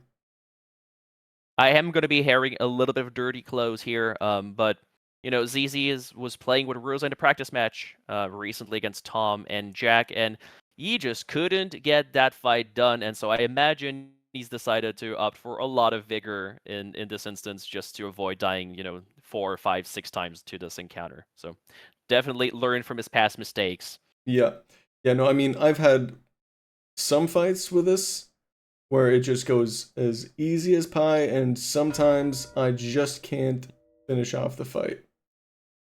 And here comes the mark on Rosa, finally taking Rugelia down. This was a bit of a slow fight, but he's going to have all this setup money now to get his tallies as well as just, you know, killing everything. And in the meantime, we have Noya, who's just started his Relana fight.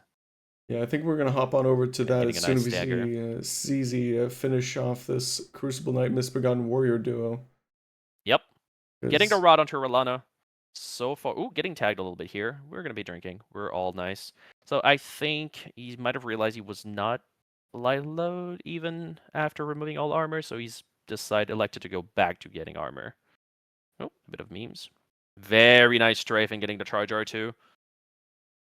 So far looking very, very nice. Nice, and And that's a ZZ really taking nice down mark. his duo. Yeah. Absolutely. And Let's hop on over to I'm starting this getting a Relana little fight. worried. Yeah. Yep, getting another riposte. We're gonna hit phase transition soon enough. Probably gonna. Okay, there it is.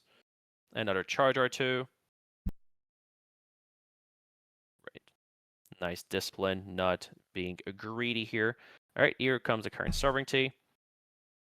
Should lead to another charge. Okay, that was a little bit greedy there. Oop, Doesn't get punished all okay. too much. Oh, into the super move. Okay. Very nice dodges. Wow. Well done. Very, very confident. Dodges that blender What like a it's nothing. strafe. What are these strafes looking?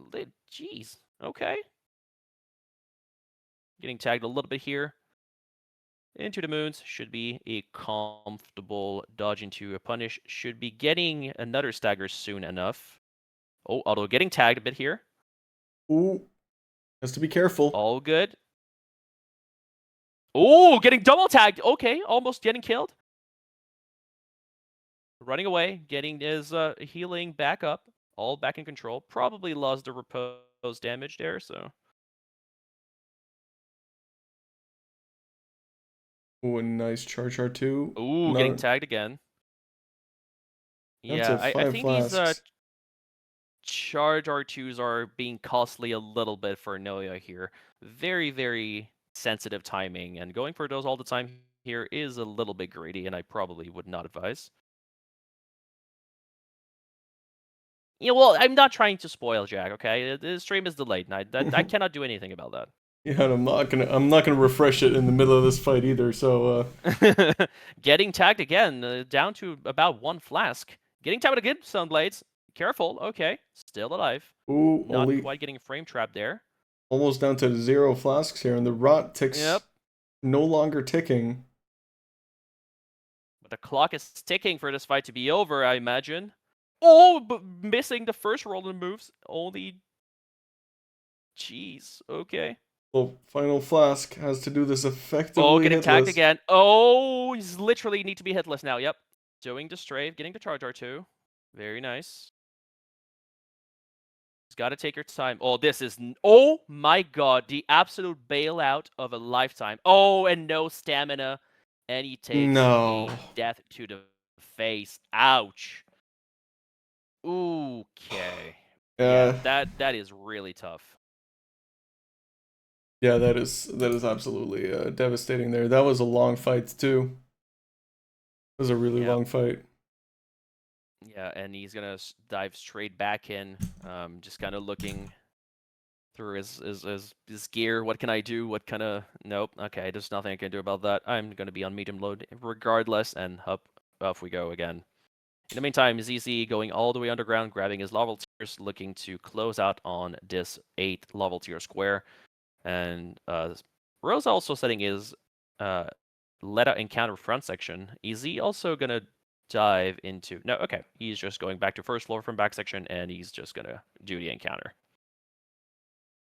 Yeah, I'm a little bit curious to see what Khobahi is going for here. I wonder if they're going to be trying to actually snipe through larval tiers. Otherwise, I don't really know what he could be going all the way over here for. Possibly Limgrave bosses, but I would be a little bit surprised by that. Now, but the interesting part is that this can become a counter shot, right? If you're starting to progress the bosses in Limgrave Weeping Peninsula, and then you still end up getting the block through the imbued sword keys, you are now very much putting your top Ooh. left, bottom right diagonal alive. Yeah. So this can be something that they're considering, just kind of sneaky splitting progress on all these squares individually.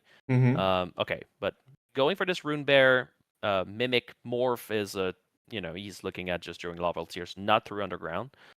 Yeah, and this is So gonna I be absolutely imagine... sniped because ZZ is already in the fight that gives 2 larval tiers here with this Mimic tier. Yep. Because Noya's got 4, and this is going to be his last 2, so he's just going to get that right away.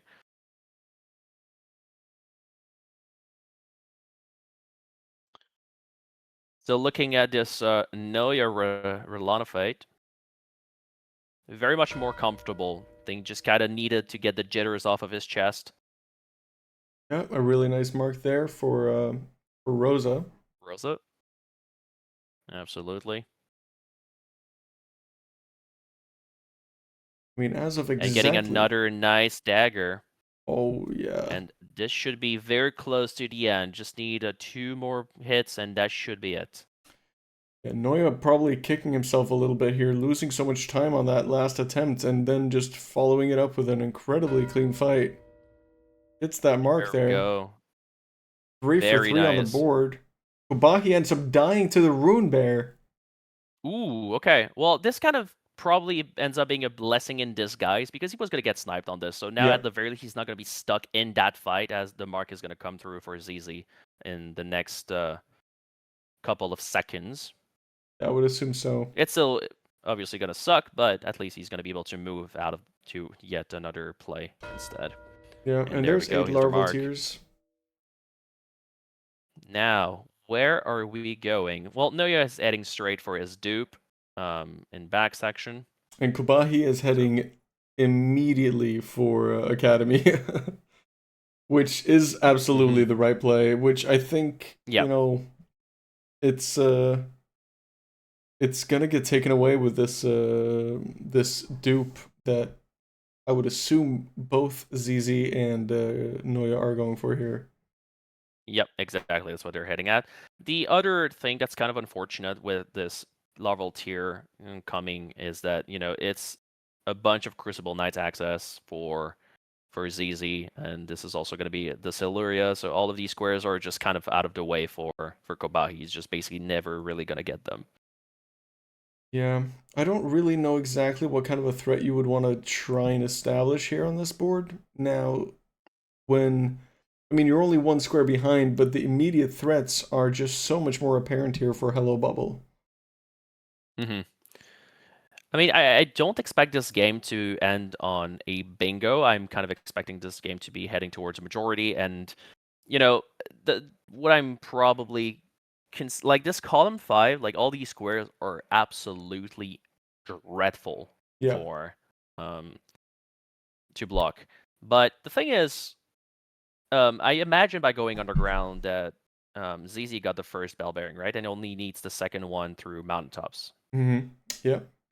So potentially, and with being ahead, going Oh. Gargs, and then Fia, and then boom, Liz column 5 can literally vaporize. You're thinking In of a the wrong bell second. bearing. That bell bearing is Oh, not is it not the post same one? Radon. Is It's it a not the one Grave? post Radon. Yeah. It's, Oh, okay. It's not it the is. Yeah, it's the one behind the. It's the one all the way in that Lake of Rot when you go backwards towards the Moon of Noxtella. one. Oh, That's one of the ones, and then you kill the okay. tree spirit in the mountaintops. Okay. Thank you for correcting me. I get confused with all the bell bearings in base game all the time. That is just not my cup of tea for knowledge checks. You know the skips, but not the squares. I like it. And Shura pointing out, the Rod and Great Axe is not exactly a good weapon. You get, a Rod proc, and then the fight is still going, and you get yet a second Rod proc on the same fight. And yeah, absolutely. So, is Noya heading towards his coffin here? Yeah.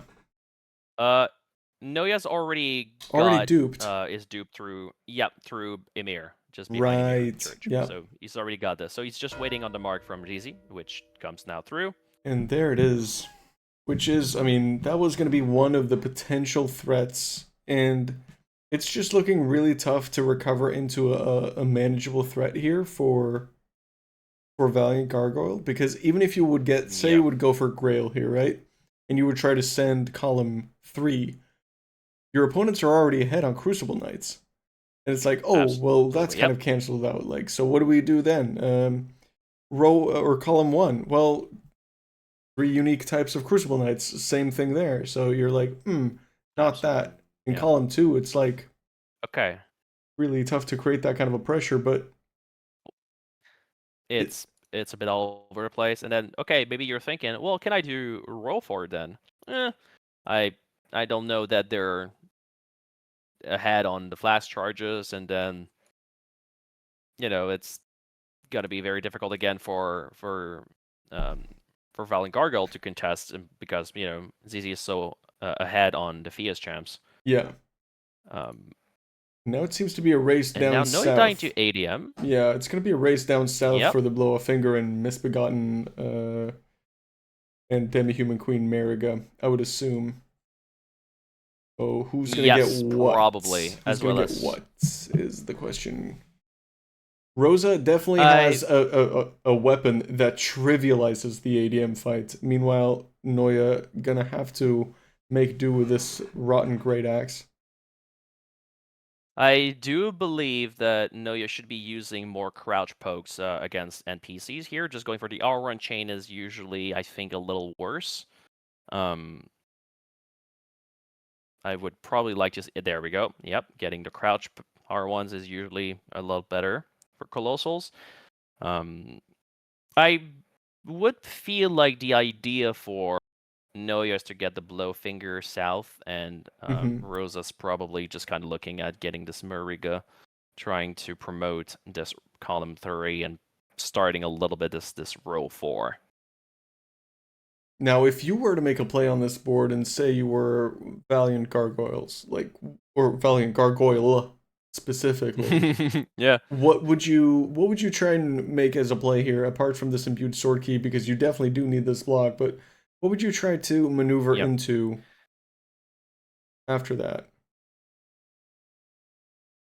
Yeah, I think it's kind of difficult, because if you're just kind of reading what's been happening on the board so far, you're kind of every single thing that you're looking to set up is like, well, damn, ZZ can take care of that. Yeah. Well, damn, Noya can take care of that. So, like, what do you really go for? I think at this point, you're probably just kind of looking at removing as much synergy as you can that's left on the board, and probably just kind of look at just blocking the bingos, get into a majority game, kind of hoping that you're quicker on some of the squares that are remaining on this board. Namely, in the DLC you have Mariga, the blow finger. You're trying to taking away some of those squares, because a lot of the squares on this board are extremely late. Yeah. You know, you have the Leda encounter, PCR, Fias plus Leda. This Ghost, Grave, Glove, or Bell Bearings are super slow for the base game because of how long you have to run towards the catacombs in mountaintops. Like, this is all very, very slow plays. Yeah, and ZZ already working on the Crucible Knights here, and also on that 3 types of Crucible Knight as well. So probably looking to get blocks in that way, which I Yep. could only assume would mean that... Oh! But the Crucible Knight flying off. Did he get the quit out on time is a question. I think he might have been able to. Holy... Oh, he did. He did get the quit out on time. But again, this is a little bit risky, still dragging him towards like this first room where, you know, so many places to fly through. Yeah. Dragging into the next room would have been probably a more advisable option, but Yeah, I've seen it we'll just have possible see. to actually do this and make sure that he doesn't fly off. But you have to be so precise. You have to be standing up against a wall when he does his, you know, little flying move, and it's just all kinds of uncomfortable. Oh, and it seems by quitting out, he was already basically very low on flask and does not seem to have regained his flask somehow. Unless he just feels really, really comfortable about, you know, doing this Oh fight and my going off God. again. And this is exactly what happens when you're Yeah. not doing the slower but safer way of dragging the Crucible Knight. Yeah. So for anyone watching that is curious why ZZ is actually quitting out of this, is that gravity kills do not count. So absolutely has to be careful with this Crucible Knight, who does like to fly off and kind of kill himself. So quitting out just to make sure that he can actually use this kill for a square mark. And this is a bit like, this is, you know, the quickest way to kill it because you don't have to drag him all over to the next room where there's basically only one side where he can throw himself off. But after quitting out twice now, over past the phase transition on this Crucible Knight, you're start to wondering, why did I not just grab this guy and make him follow me all the way to the other room? I would be already done with this this kill. Yeah, I mean, looking very comfortable in the fight itself. Oh, very close to the edge. Careful. Oh, and Khobahi dying to the Red Wolf in Academy. He just can't afford losing any more time. This is already a very painful square to go for the block. Yeah. It doesn't really help him in any capacity. He needs to be able to get out of this as soon as possible.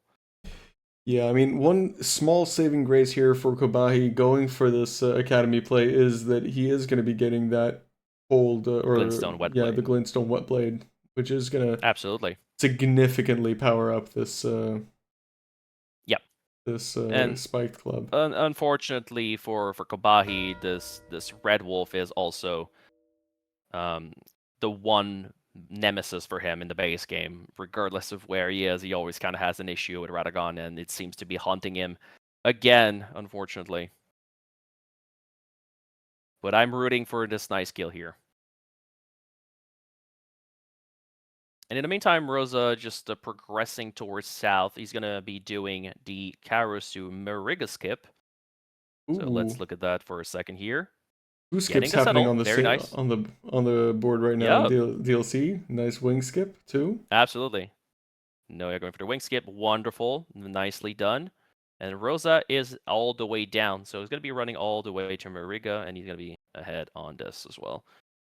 Lots of things happening on screen right now. Khobahi still getting a little bit of a beating from the Red Wolf. Although getting a nice attack here to be able to punish. Nice.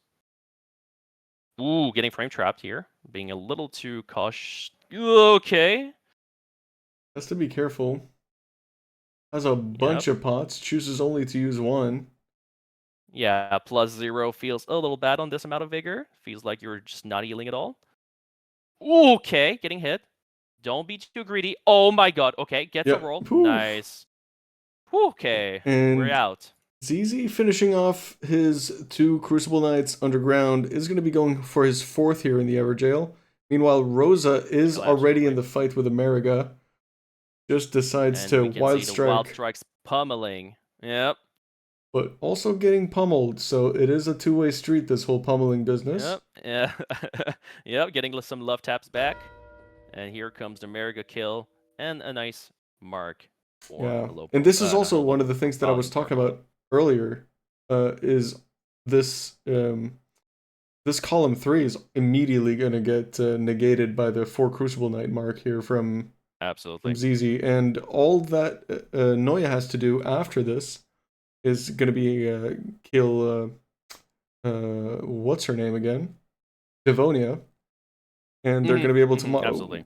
mark that combined square as well. And so Noya is running down Syrian coast. So I am curious why Towards we're the going for Misbegotten. Misbegotten. Yeah, I wonder why we're going here now. Maybe just prepping the next race, but like, why would you do this? I think it's a little bit of an over preparation. No, I think this makes sense. I think he might very well even be full sending this for just making sure, because Rosa did already get a mark down south. So he knows that Rosa is down south and doesn't want to lose out on all of the south squares that he's so patiently made his progress towards. So that definitely does make a little bit of sense. And it... And here comes the Mark for the Crucible Knights on Elo Bubble's side.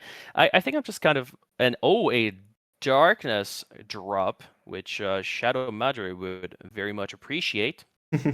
We love you, Shadow.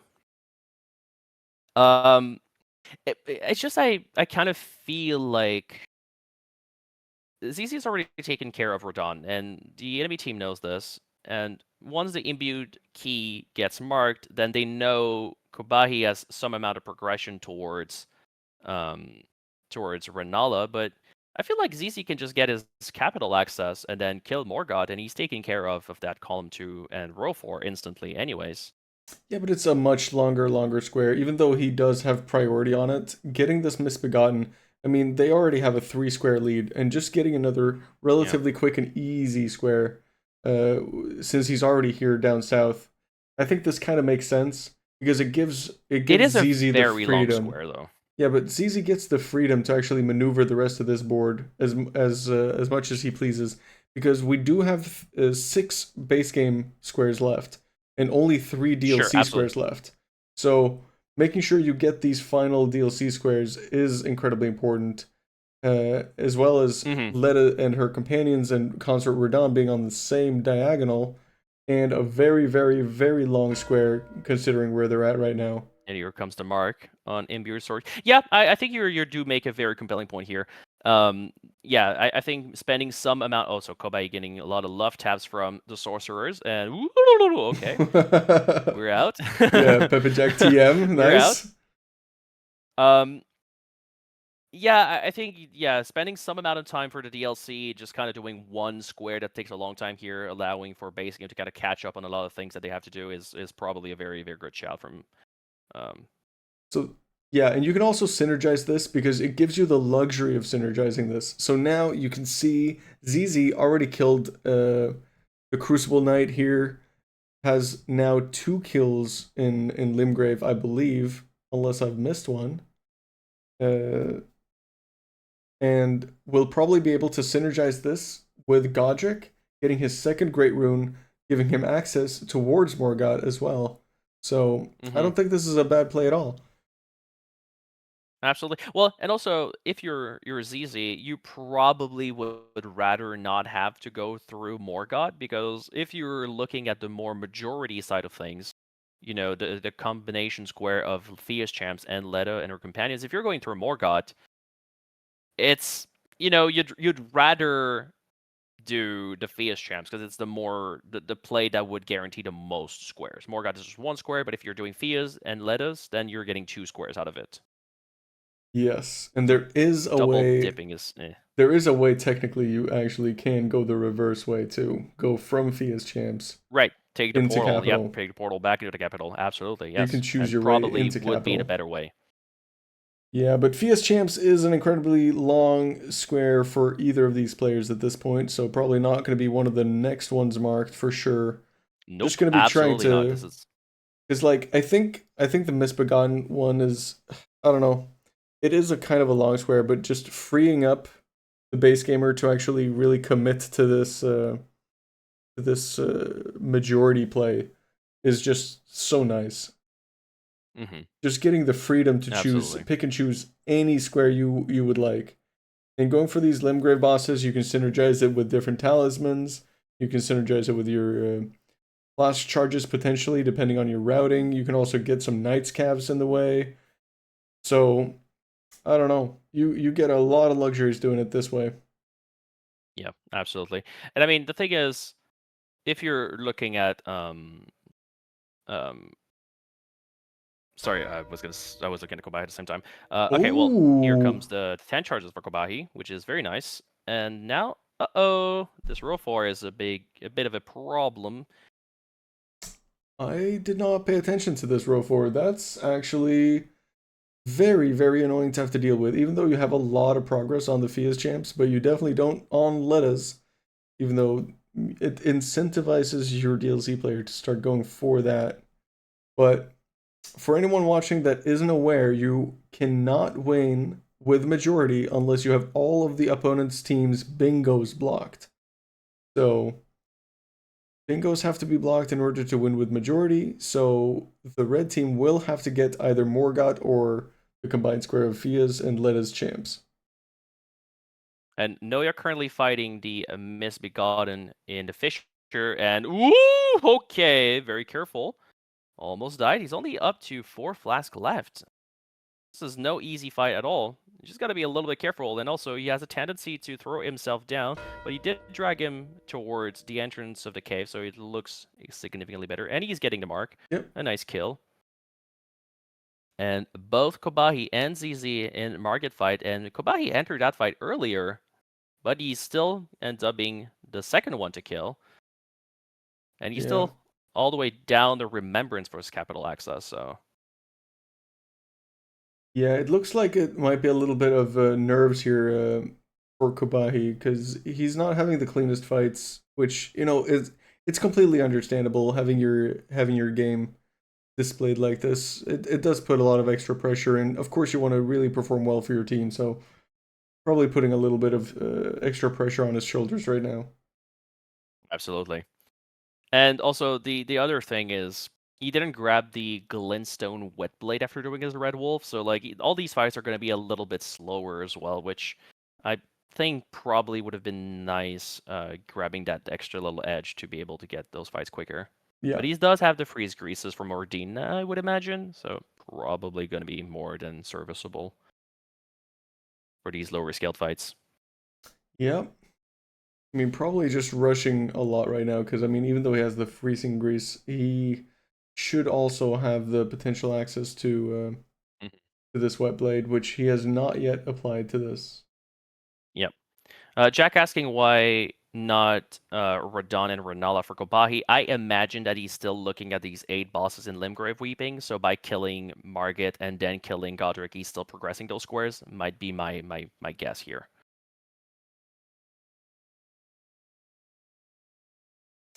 But yeah.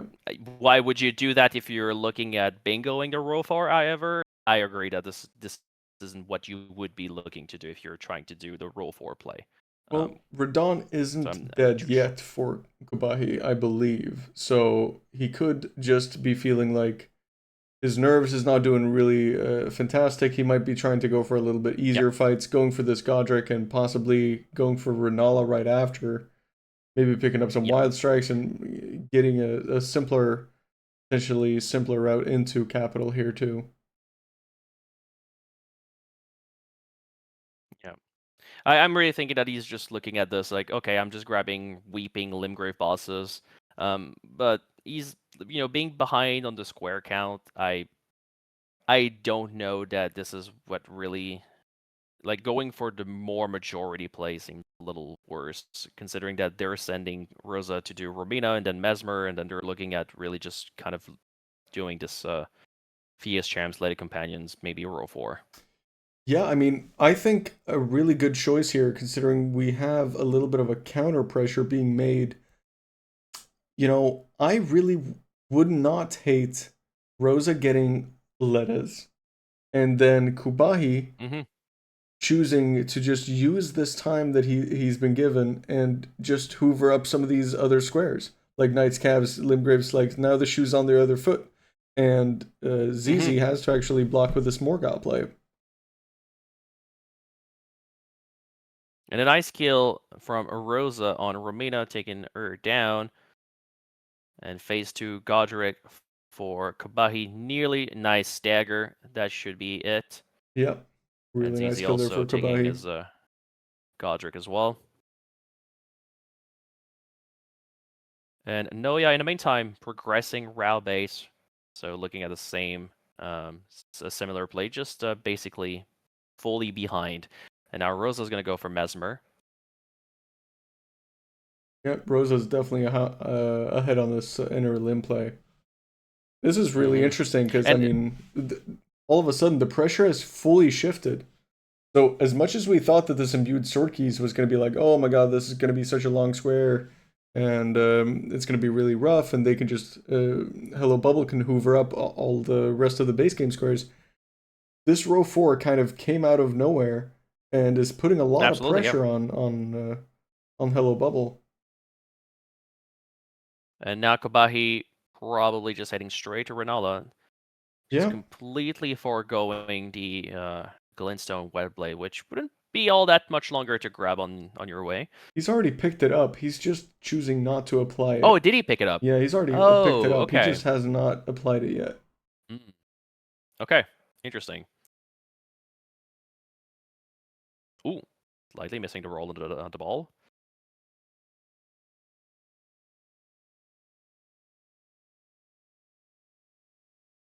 Choosing a very Indiana Jones timing here to equip his kukris in order to distract this angry Moongrum. Mistiming it a little bit. Yep. Just goes and full sends it. Might have to quit out here. Quitting out here seems to be the most reliable option to keep this guy off your back. I think he would not be able to, because this would count at quitting out for elevators, which is not allowed in Big O Club. So I believe he cannot do that. Oh, he can quit out before activating the elevator.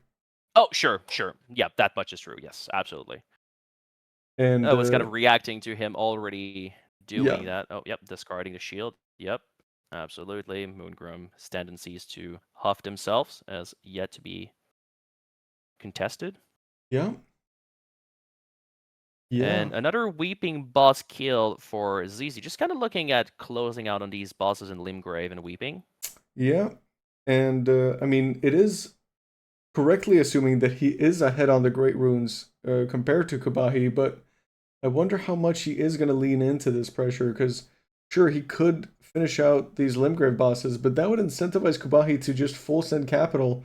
We are going to have to see like what is going to be happening here with this timing, because Khobahi is going to have a better weapon once he actually puts this Glintstone on his weapon.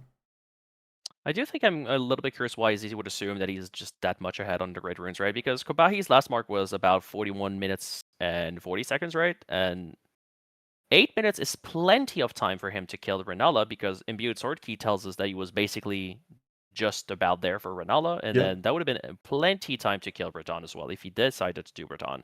So I don't know why you would feel this much comfortable about that, though. So I would say the only thing speaking for that comfort would be the 10 flask charges. Even though you can route it kind of efficiently, it is a kind of a time-consuming square.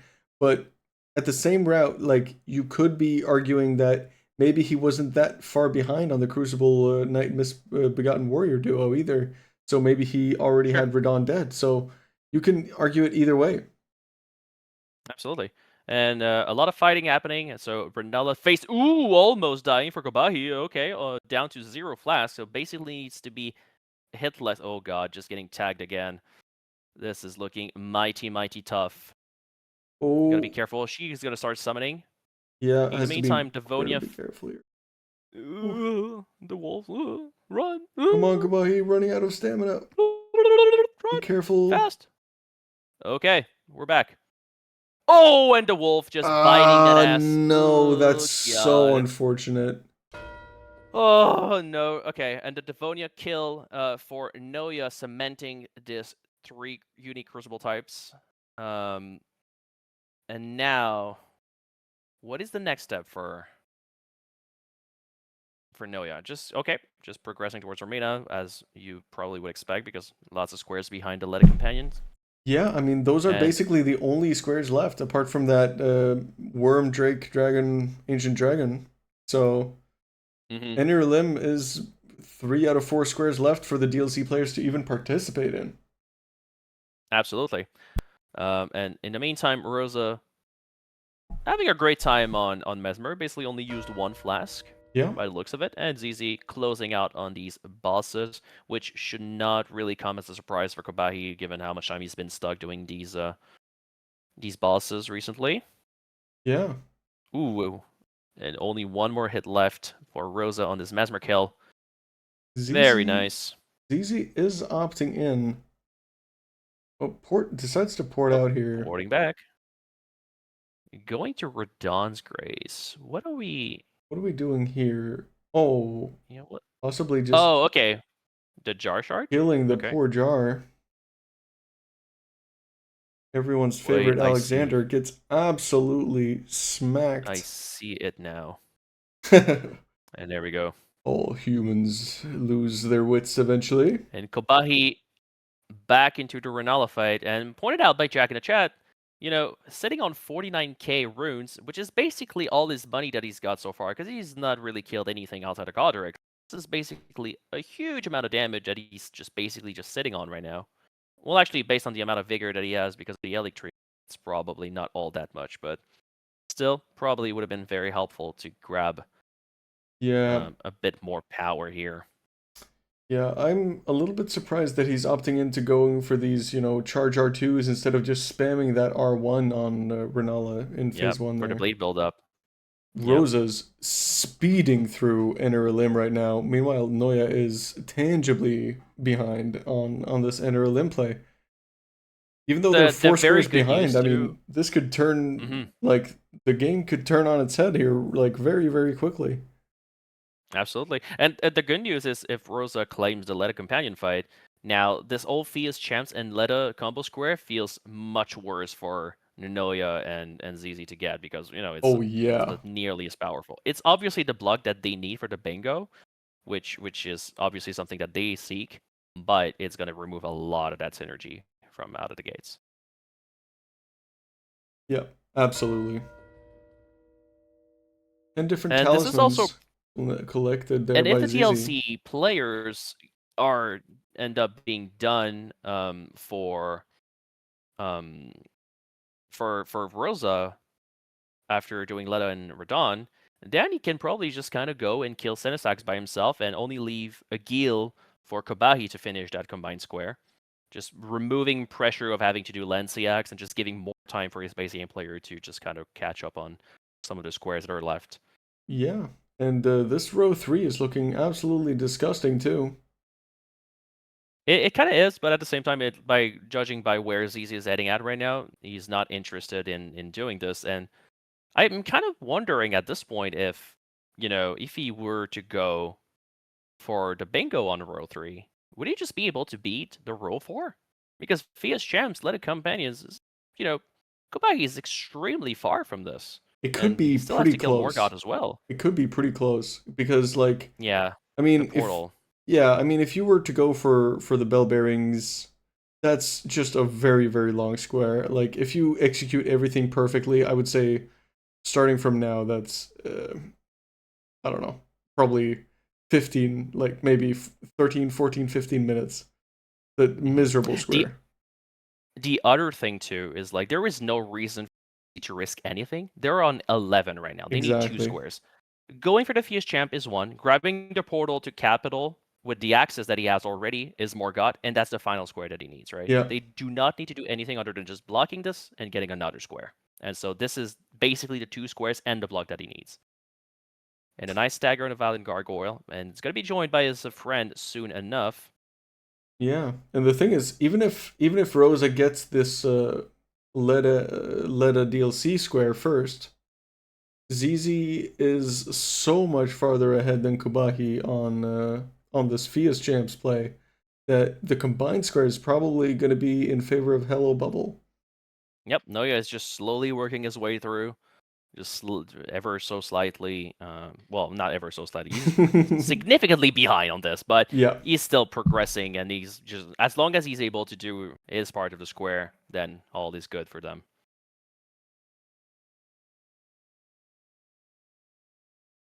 And a very nice fight so far for ZZ, taking down the first Gargoyle, so he's get that nice 1v1 against the Twin Blade one. Yeah. As soon as I mention it, gets hit. Getting a little poke to the head.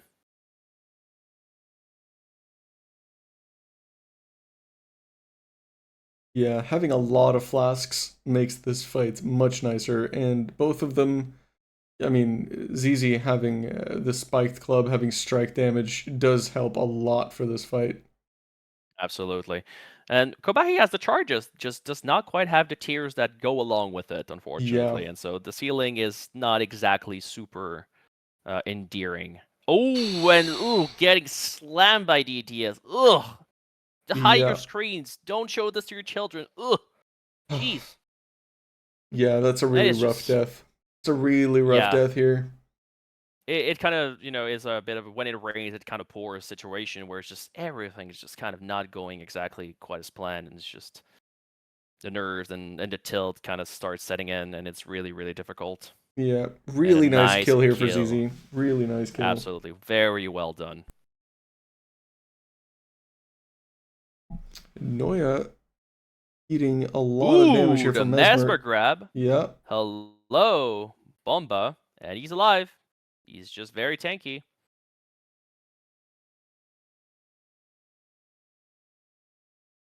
Something tells me he's only alive because he has Opaline somehow. I think that's the only reason why.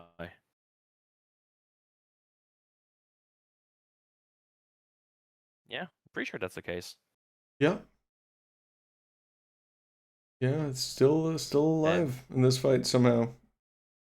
And Khobahi hitting the phase transition on DTS and already down to his 5 last flask, getting hit by the fireball, going for more healing than he should. Oh, and, goes another down yet fireball to again. the face. And he's out of freeze greases now, so this fight is not going to go any quicker than it is now. Maybe it might be the time to consider putting in that glintstone wet blade. Yeah, I mean, I think he already has it applied. No, I saw cold being applied there to DTS. Yep, he was using his freeze grease, I think, is what he did. Okay. Because he still had it in his inventory. Yeah, you're right. Okay, and Rosa currently doing the Leda encounter. Find Natan finally showing up. It seems that Rosa actually did the Ornstein quest, and so Ornstein didn't spawn, which is the reason why Dane and Leda were together before Natan appeared. So, one less NPC to take care of, and it looks like Noya is going to do exactly the same. Yep, there we go. Summoning the Ornstein after killing Mesmer. Very nice. Yeah, and Rosa having a really clean fight here. I mean, having wild strikes almost trivializes every single NPC fight, and no different here on the Ledas. Oh, and Natan goes down, but should be okay. Leda is usually much easier to push around. And as we can see, yep, she just gets looped into the same exact attack, and she cannot do anything about this. Ooh, and there we go. Very Really nice mark nice from mark, Rosa yeah. here. Buying as much time as he can for his player to come back from the deficit. And it looks like Khobahi is going on a bit of a sacred tier quest, trying to improve his healing, which I can't blame him for that. It's been looking a little tough. Yeah, I mean, and you don't want to be stuck chugging 5 flask charges to get your HP bar back up, right? Yeah, I mean, it's a really rough time to be going for this, but also it's much more time consuming to just be dying. So I don't blame him for going for this.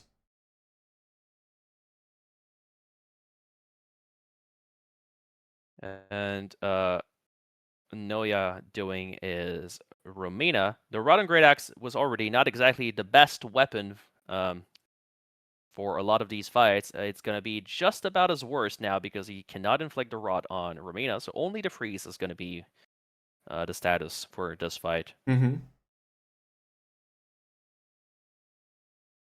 And ZZ entered his Fias champs. Going through the first one, Roger is going to appear. That's usually where all is nice and dandy. But I am a little bit surprised by the timing they're choosing to go for this, because it's like, I mean, it is the block that they're choosing to go for, but I he's going to be believe done with this ZZ is fight way pressing. ahead. Yes, but he can grab the portal and then go for Morgott, which it still works out for ZZ because there's still something behind doing this fight. Yes, Yeah. the mark is going to be significantly delayed for the combo square, but ZZ is still working towards something else, which presumably he should be ahead on. And unfortunately, well, he would have lost Morgott at Khobahi killed DTS on the first try, but now having to go for tiers and then having to redo the run all the way from Battlegrounds to the fight is going to cost him a And lot of still time. not If having ZZ the is able to glintstone complete wet this- blade. Yeah, I don't know what's up with that. It's really rough. I mean, it would help the future fights here for Morgott and everything so much. And Tremendously, yeah. Yeah. And Noya, ooh, getting hit by the sting, and he's being rotted.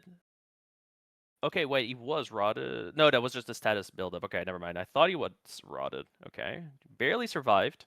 Yeah. Whew. Very eventful fights for Mr. Noya this game.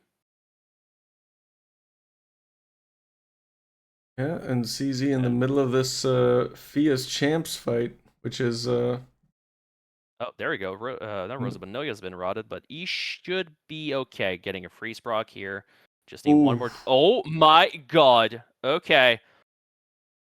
Oh, Okay, we needed all flasks on board here. Nice. yeah, greed Okay. pays off. And so Rosa pivoting off of Radon in order to help progressing the Magma Worm, Jagged Drake, Dragon, Ancient Dragon Square. Yeah.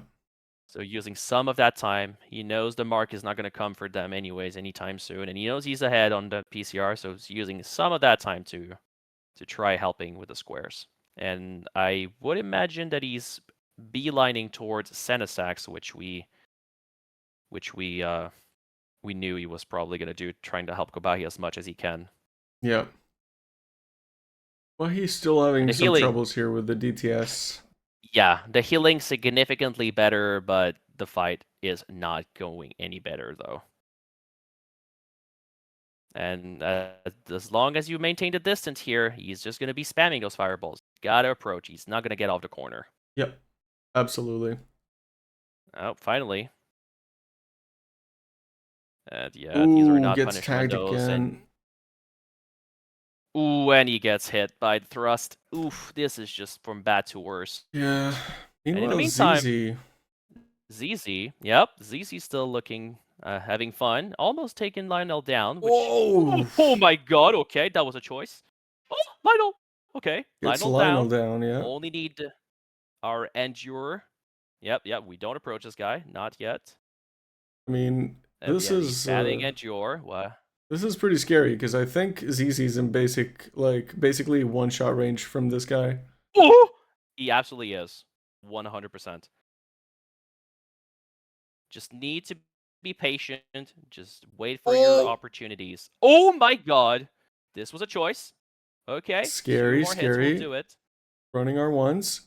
Oh, gets And the he's final going for kill it. there. And a very nice kill. Yeah. Wow. Oh, and to make matters worse for Khobahi, he's still unfortunately stuck on DTS, and ZZ's just beelining for this Morgott square, and this is just gonna send it over the edge for Khobahi, unfortunately.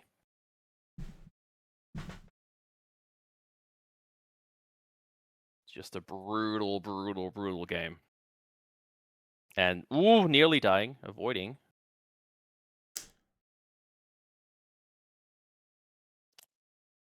You have to feel for Khobahi, just really trying to get through these as fast as he can, but it's just going faster is unfortunately slower if you just end up getting hit all the time. And yeah, just mistimes panic another rolling. dodge. This is Yeah. really unfortunate for Khobahi. Yeah, it must be something with, It's you just know, a nerves and the disaster. pressure and just like really trying to rush everything here, and it's getting worse and worse with that pressure too, because, you know, surely Hello Bubble is encroaching on this capital play, and surely they're encroaching on this Yeah. Fia's play for the block, and It is their and he essentially their knows, only like, win condition at this point. Yeah, exactly. The only saving grace kind of is on his shoulders, and he's just unfortunately not delivering, and it's just kind of not working out, unfortunately. These are very crushing feelings to experience. But I can see that this discomfort as well. Like going for the R2 on the stagger of the DTS is usually not really what you're looking to do. Looking like a tap R1, then running and charging R2 is usually what you're trying to do. So, you know. And Khobahi knows this. Like, he's done Limgrave Sentinel +0. He knows how these fights. I think it's just really the nerves getting to him. Yeah. You just know better, but you cannot do better somehow. It's just how it is sometimes.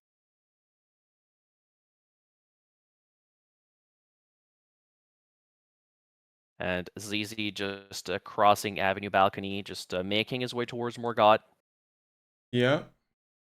Probably going to be Morgott and Fia's and Letta's champs for the final marks here for Hello Bubble. Yep. What they're looking to do. And Noya running straight at the Orange Warrior, which is a choice. But, you know, based on how long Khobahi has been in the darkness, I think he's been dark for 26 minutes now.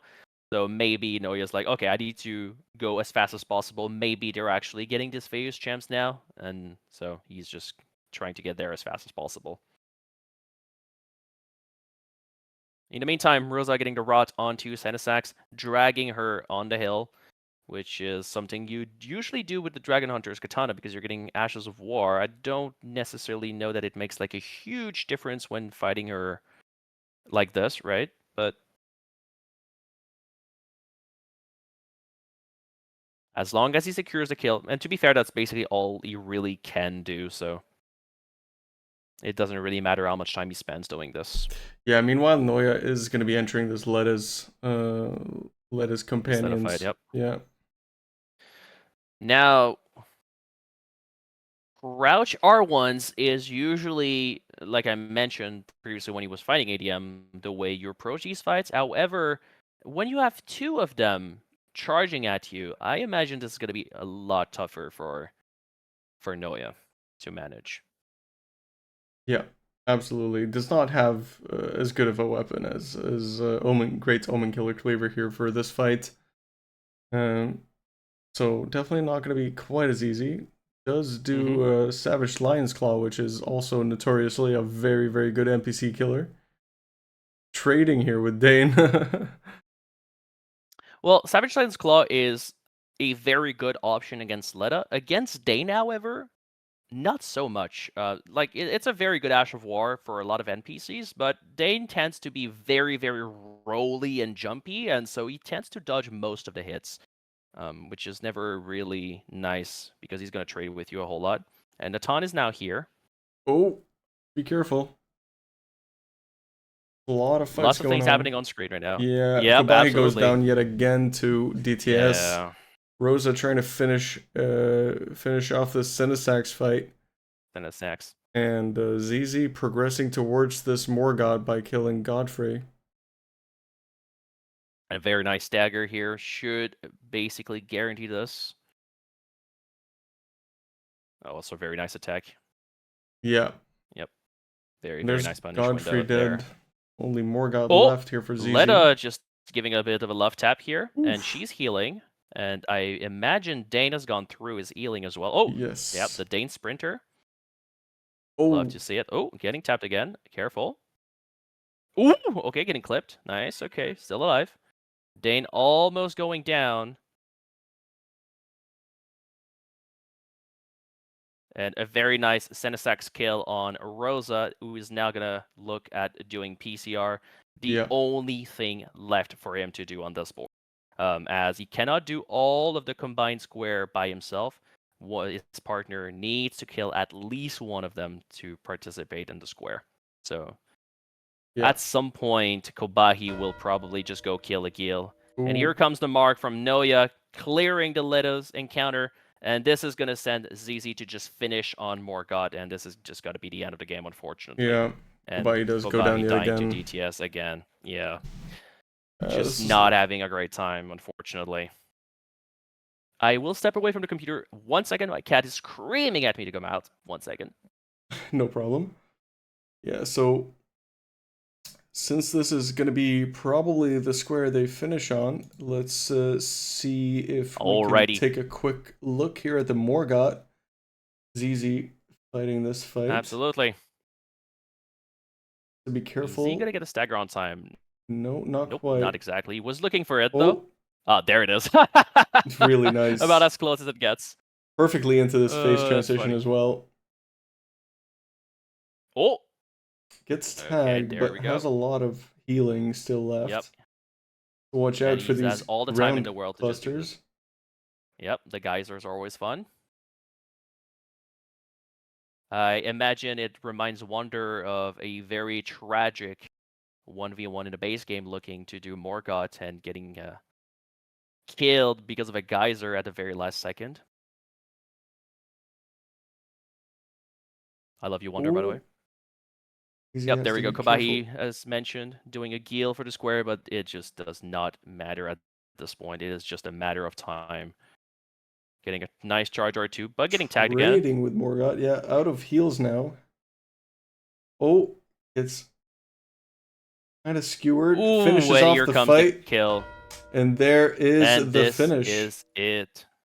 Wow. Okay, really, really well played here for Yeah. Hello Bubble. Just Well, in control basically the entire time. yeah. However, this roll for counter shot was definitely probably a little bit unexpected for Hello Bubble, but ultimately just doing, staying calm, collected, and just getting the block that they needed. Yeah, absolutely. Wow. But I will be grabbing our players if I'm if they're gonna ready, check if they're ready just grab first. them, I and then- guess. Yeah. Well, is it okay if I switch channels though? Is it not gonna mess up your? I mean, it will, but we can also just ask them in the lobby and just talk about the game here in the meanwhile a little bit too. Actually, yep, I'll do that. Good shout. But I'll be confirming. everything did catch me a little bit off guard here on this board, I will say. Like, I never expected Grail without status effects not to be marked at this time. That is incredibly surprising to me, but the players had other plans. And Hello Bubble just creating a lot of really tough threats to have to deal with. I for will be Valiant moving our players in just about now. Gargoyle. Nice. Hello, ZZ and Noya. GG's. Yeah, Yo. GG's. GG's. Well played. Thank Really you. well played. Gonna be bringing as well a Rosa and Khobahi. I didn't get their answer, but I imagine they're kind of just Yeah, probably. I think has to be my best performance. I think. Had a really, really solid game there from you, ZZ. Absolutely. Had some really clean fights. GG. Really welcome good execution. Rosa and Khobahi as well. Yeah, GG's. GG. All right, so let's GG's. let's start this off with the winning team. What were your guys' plan? What did you see on the board initially? What kind of developed as the squares started getting marked? So basically, I saw the amount of squares that Radon had, like Misbegotten, which also went into Crucibles, which also went into the other Crucibles, which also went into Fias, which also went into Larval Tears, which was also on the board for the DLC. So our path was very clear. It was a bit risky and scary to rush Radon, specifically Misbegotten Duo, because that square sucks rushable. But our path was I do Radon and clear everything around him, and then Noya just either blocks bingos or tries to follow my combined squares, basically. And we weren't scared of any bingo because Radon gave us single-handedly advantage in every single bingo that needed to be blocked in some way or another. Yeah, Radon was just very, very good, and it also gave us the dupe which we wanted from early on. Yeah. And it ended up And working nicely. It was a bit scary to make sure we get the Crucible Misbegotten duo first, but worked out really nicely blocking the row 1 and then still getting the dupe.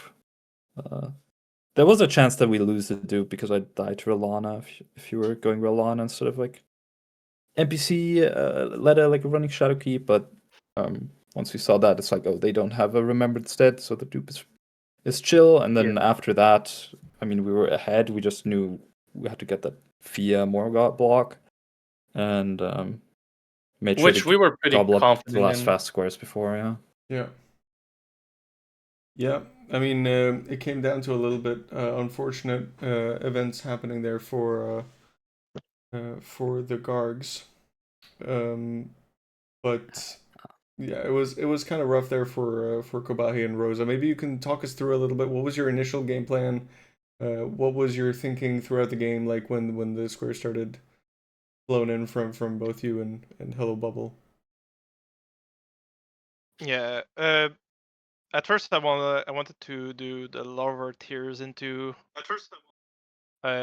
legendary raw base or towards the back section. So I wanted to do a slow lower tiers and make sure I win like either the raw base stuff with legendary ashes or go shadow keeping and have progress towards Leda, everything that's Leda or Ancient Raw with the Consult Redon later.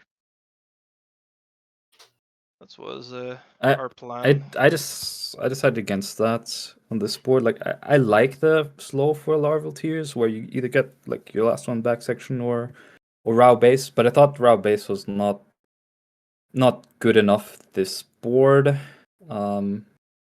With Radon, I thought like getting the 4 larval tiers early is good. It's also like there wasn't a clear rush square for me. Larval tiers was on the die, and I could just get into Scatter Altus, get them there, because there is a faster way to do them, right? If you do them with like Prospect Town, Ailing Village, and you just full on rush them, but I just grab 2 and Scuttle Altus, and it's still faster than like if I were to grab 1 back section or Raw base.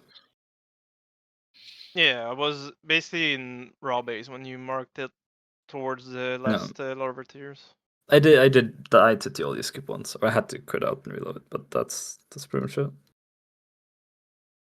Yeah, I saw that. Like, I was gonna go for the Radon stuff after Legendary Ash. I was setting up to go plus 15 with like a Rock Grease to Radon, and then I don't know why, but I spent all of my money leveling up, but I only went to plus 3. I'm like, what am I doing afterwards? And then I needed to go grab more money, and then you marked it by the time I kind of was about to go down there. And then at the end, I was having a immense DTS incident. So you're rushing Morgott through going capital to Norway then? Yeah, because I have Godric dead and I have Renala dead, but just because I had access and I was doing Godric for Weeping Limgrave possibility later, but yeah, we were kind of wondering also here on the desk because I mean you had Red Wolf dead first before you even did Stormveil or finishing off Renala, and we were wondering why you didn't go. The Red Wolf was for the Glint Blade. No, the Glint Blade. How come you didn't apply that for and the Imbued Key? Yeah. When you got the Imbued Sword Key, how come you didn't apply that to the double status? Because I would have thought that would have made both Godric and Renala much faster.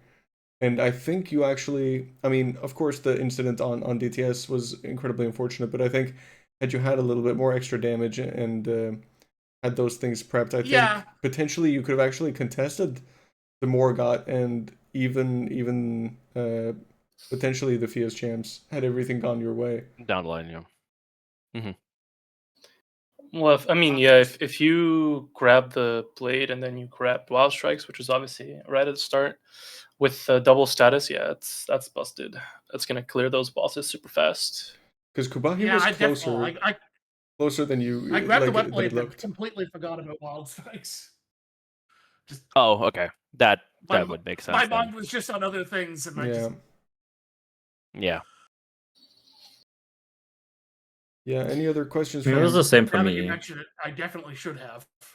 Because I could have put like Savage Lion's Claw much earlier, but I just didn't. I felt like I didn't have the time to go do it until Me very neither. late. But you don't really need in DLC because you can easily get greases. So Okay, I got it before killing Devonia. A bit of a. Oh, sorry. Go ahead, guys.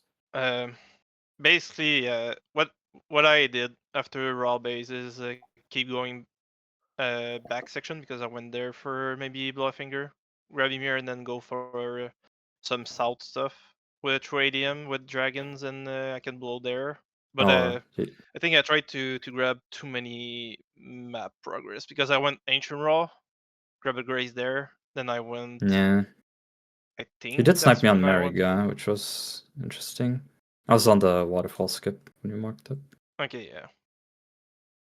So yeah, after Mariga, I think that's when I was gonna go for. You didn't go Fissure, right? Golden- You went Golden Path. Like Yeah, Mesmer well, went I was after. gonna go there, but you marked it when I TP'd to the Grace, basically.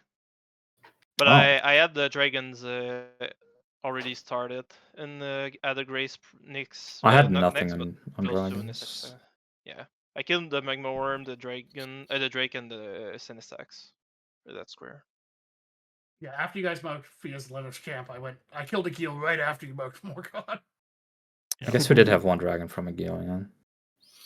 Oh yeah, I forgot about that. We had one Nightcav and one dragon. Yeah, Rosa had everything else dead in the DLC. He had the Worm, Yep. Drake, and Ancient Dragon dead too. Yep. So, Did everything you could do there. yeah. Just asking a bit of questions for you, Zizi and Noya. So this column 4 ended up being a massive thread that needed to be addressed by Khobahi having to do either talismans or the impure sword keys, right?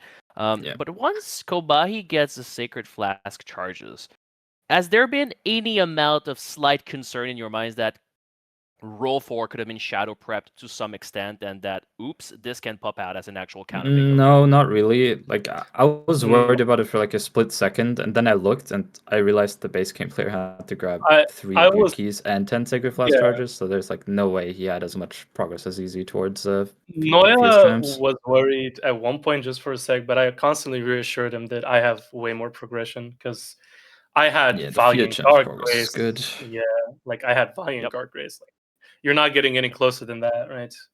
And even though there was a possibility that that they had Radon dead, even though like there was also the possibility they didn't, but even if they did, I would still be way more ahead. Like just Radon is not enough to run all the way, get Mimic. Like there was no zero hints that that was the case. Because if you have Radon, why leave Larva Tears, right? It makes no sense. Yeah. Now the plan was, if I didn't mess up on DTS for so long, was to kill Morgott and go through Sewer Moog. Yeah, we figured. Yeah. Yeah. Yeah. But even Also, then, you you're still definitely probably right. yeah. Yep. I just went and grabbed Wild Strikes and put Cold up, I think, and just destroyed DTS. Yeah. Yeah, the extra damage there would have been Alternatively- really nice, because I think you also ended Oh, up yeah. only having a plus 12, I believe, Khobahi. Which I have 15. okay, yeah. Okay. It looked like the damage was not really left Yeah, more the to be damage isn't great, desired. and the range isn't the best. Also, the one time, did you see when the DTS just backed up to the wall and just shot fireballs at me Yep. for 30 seconds? Yep. Yes, this is something that happens, and unfortunately, if you stay at range, he often ends up just kind of spamming you. You just with have to this, start rolling towards him Oh. Yeah. to get closer. and then he stops. So I think another thing was because we were doing such a hard rush on Radon, which obviously Radon most people can do hitless. But you do still like you gain a lot bigger advantage if you know how to set up well for difficult bosses in the rush.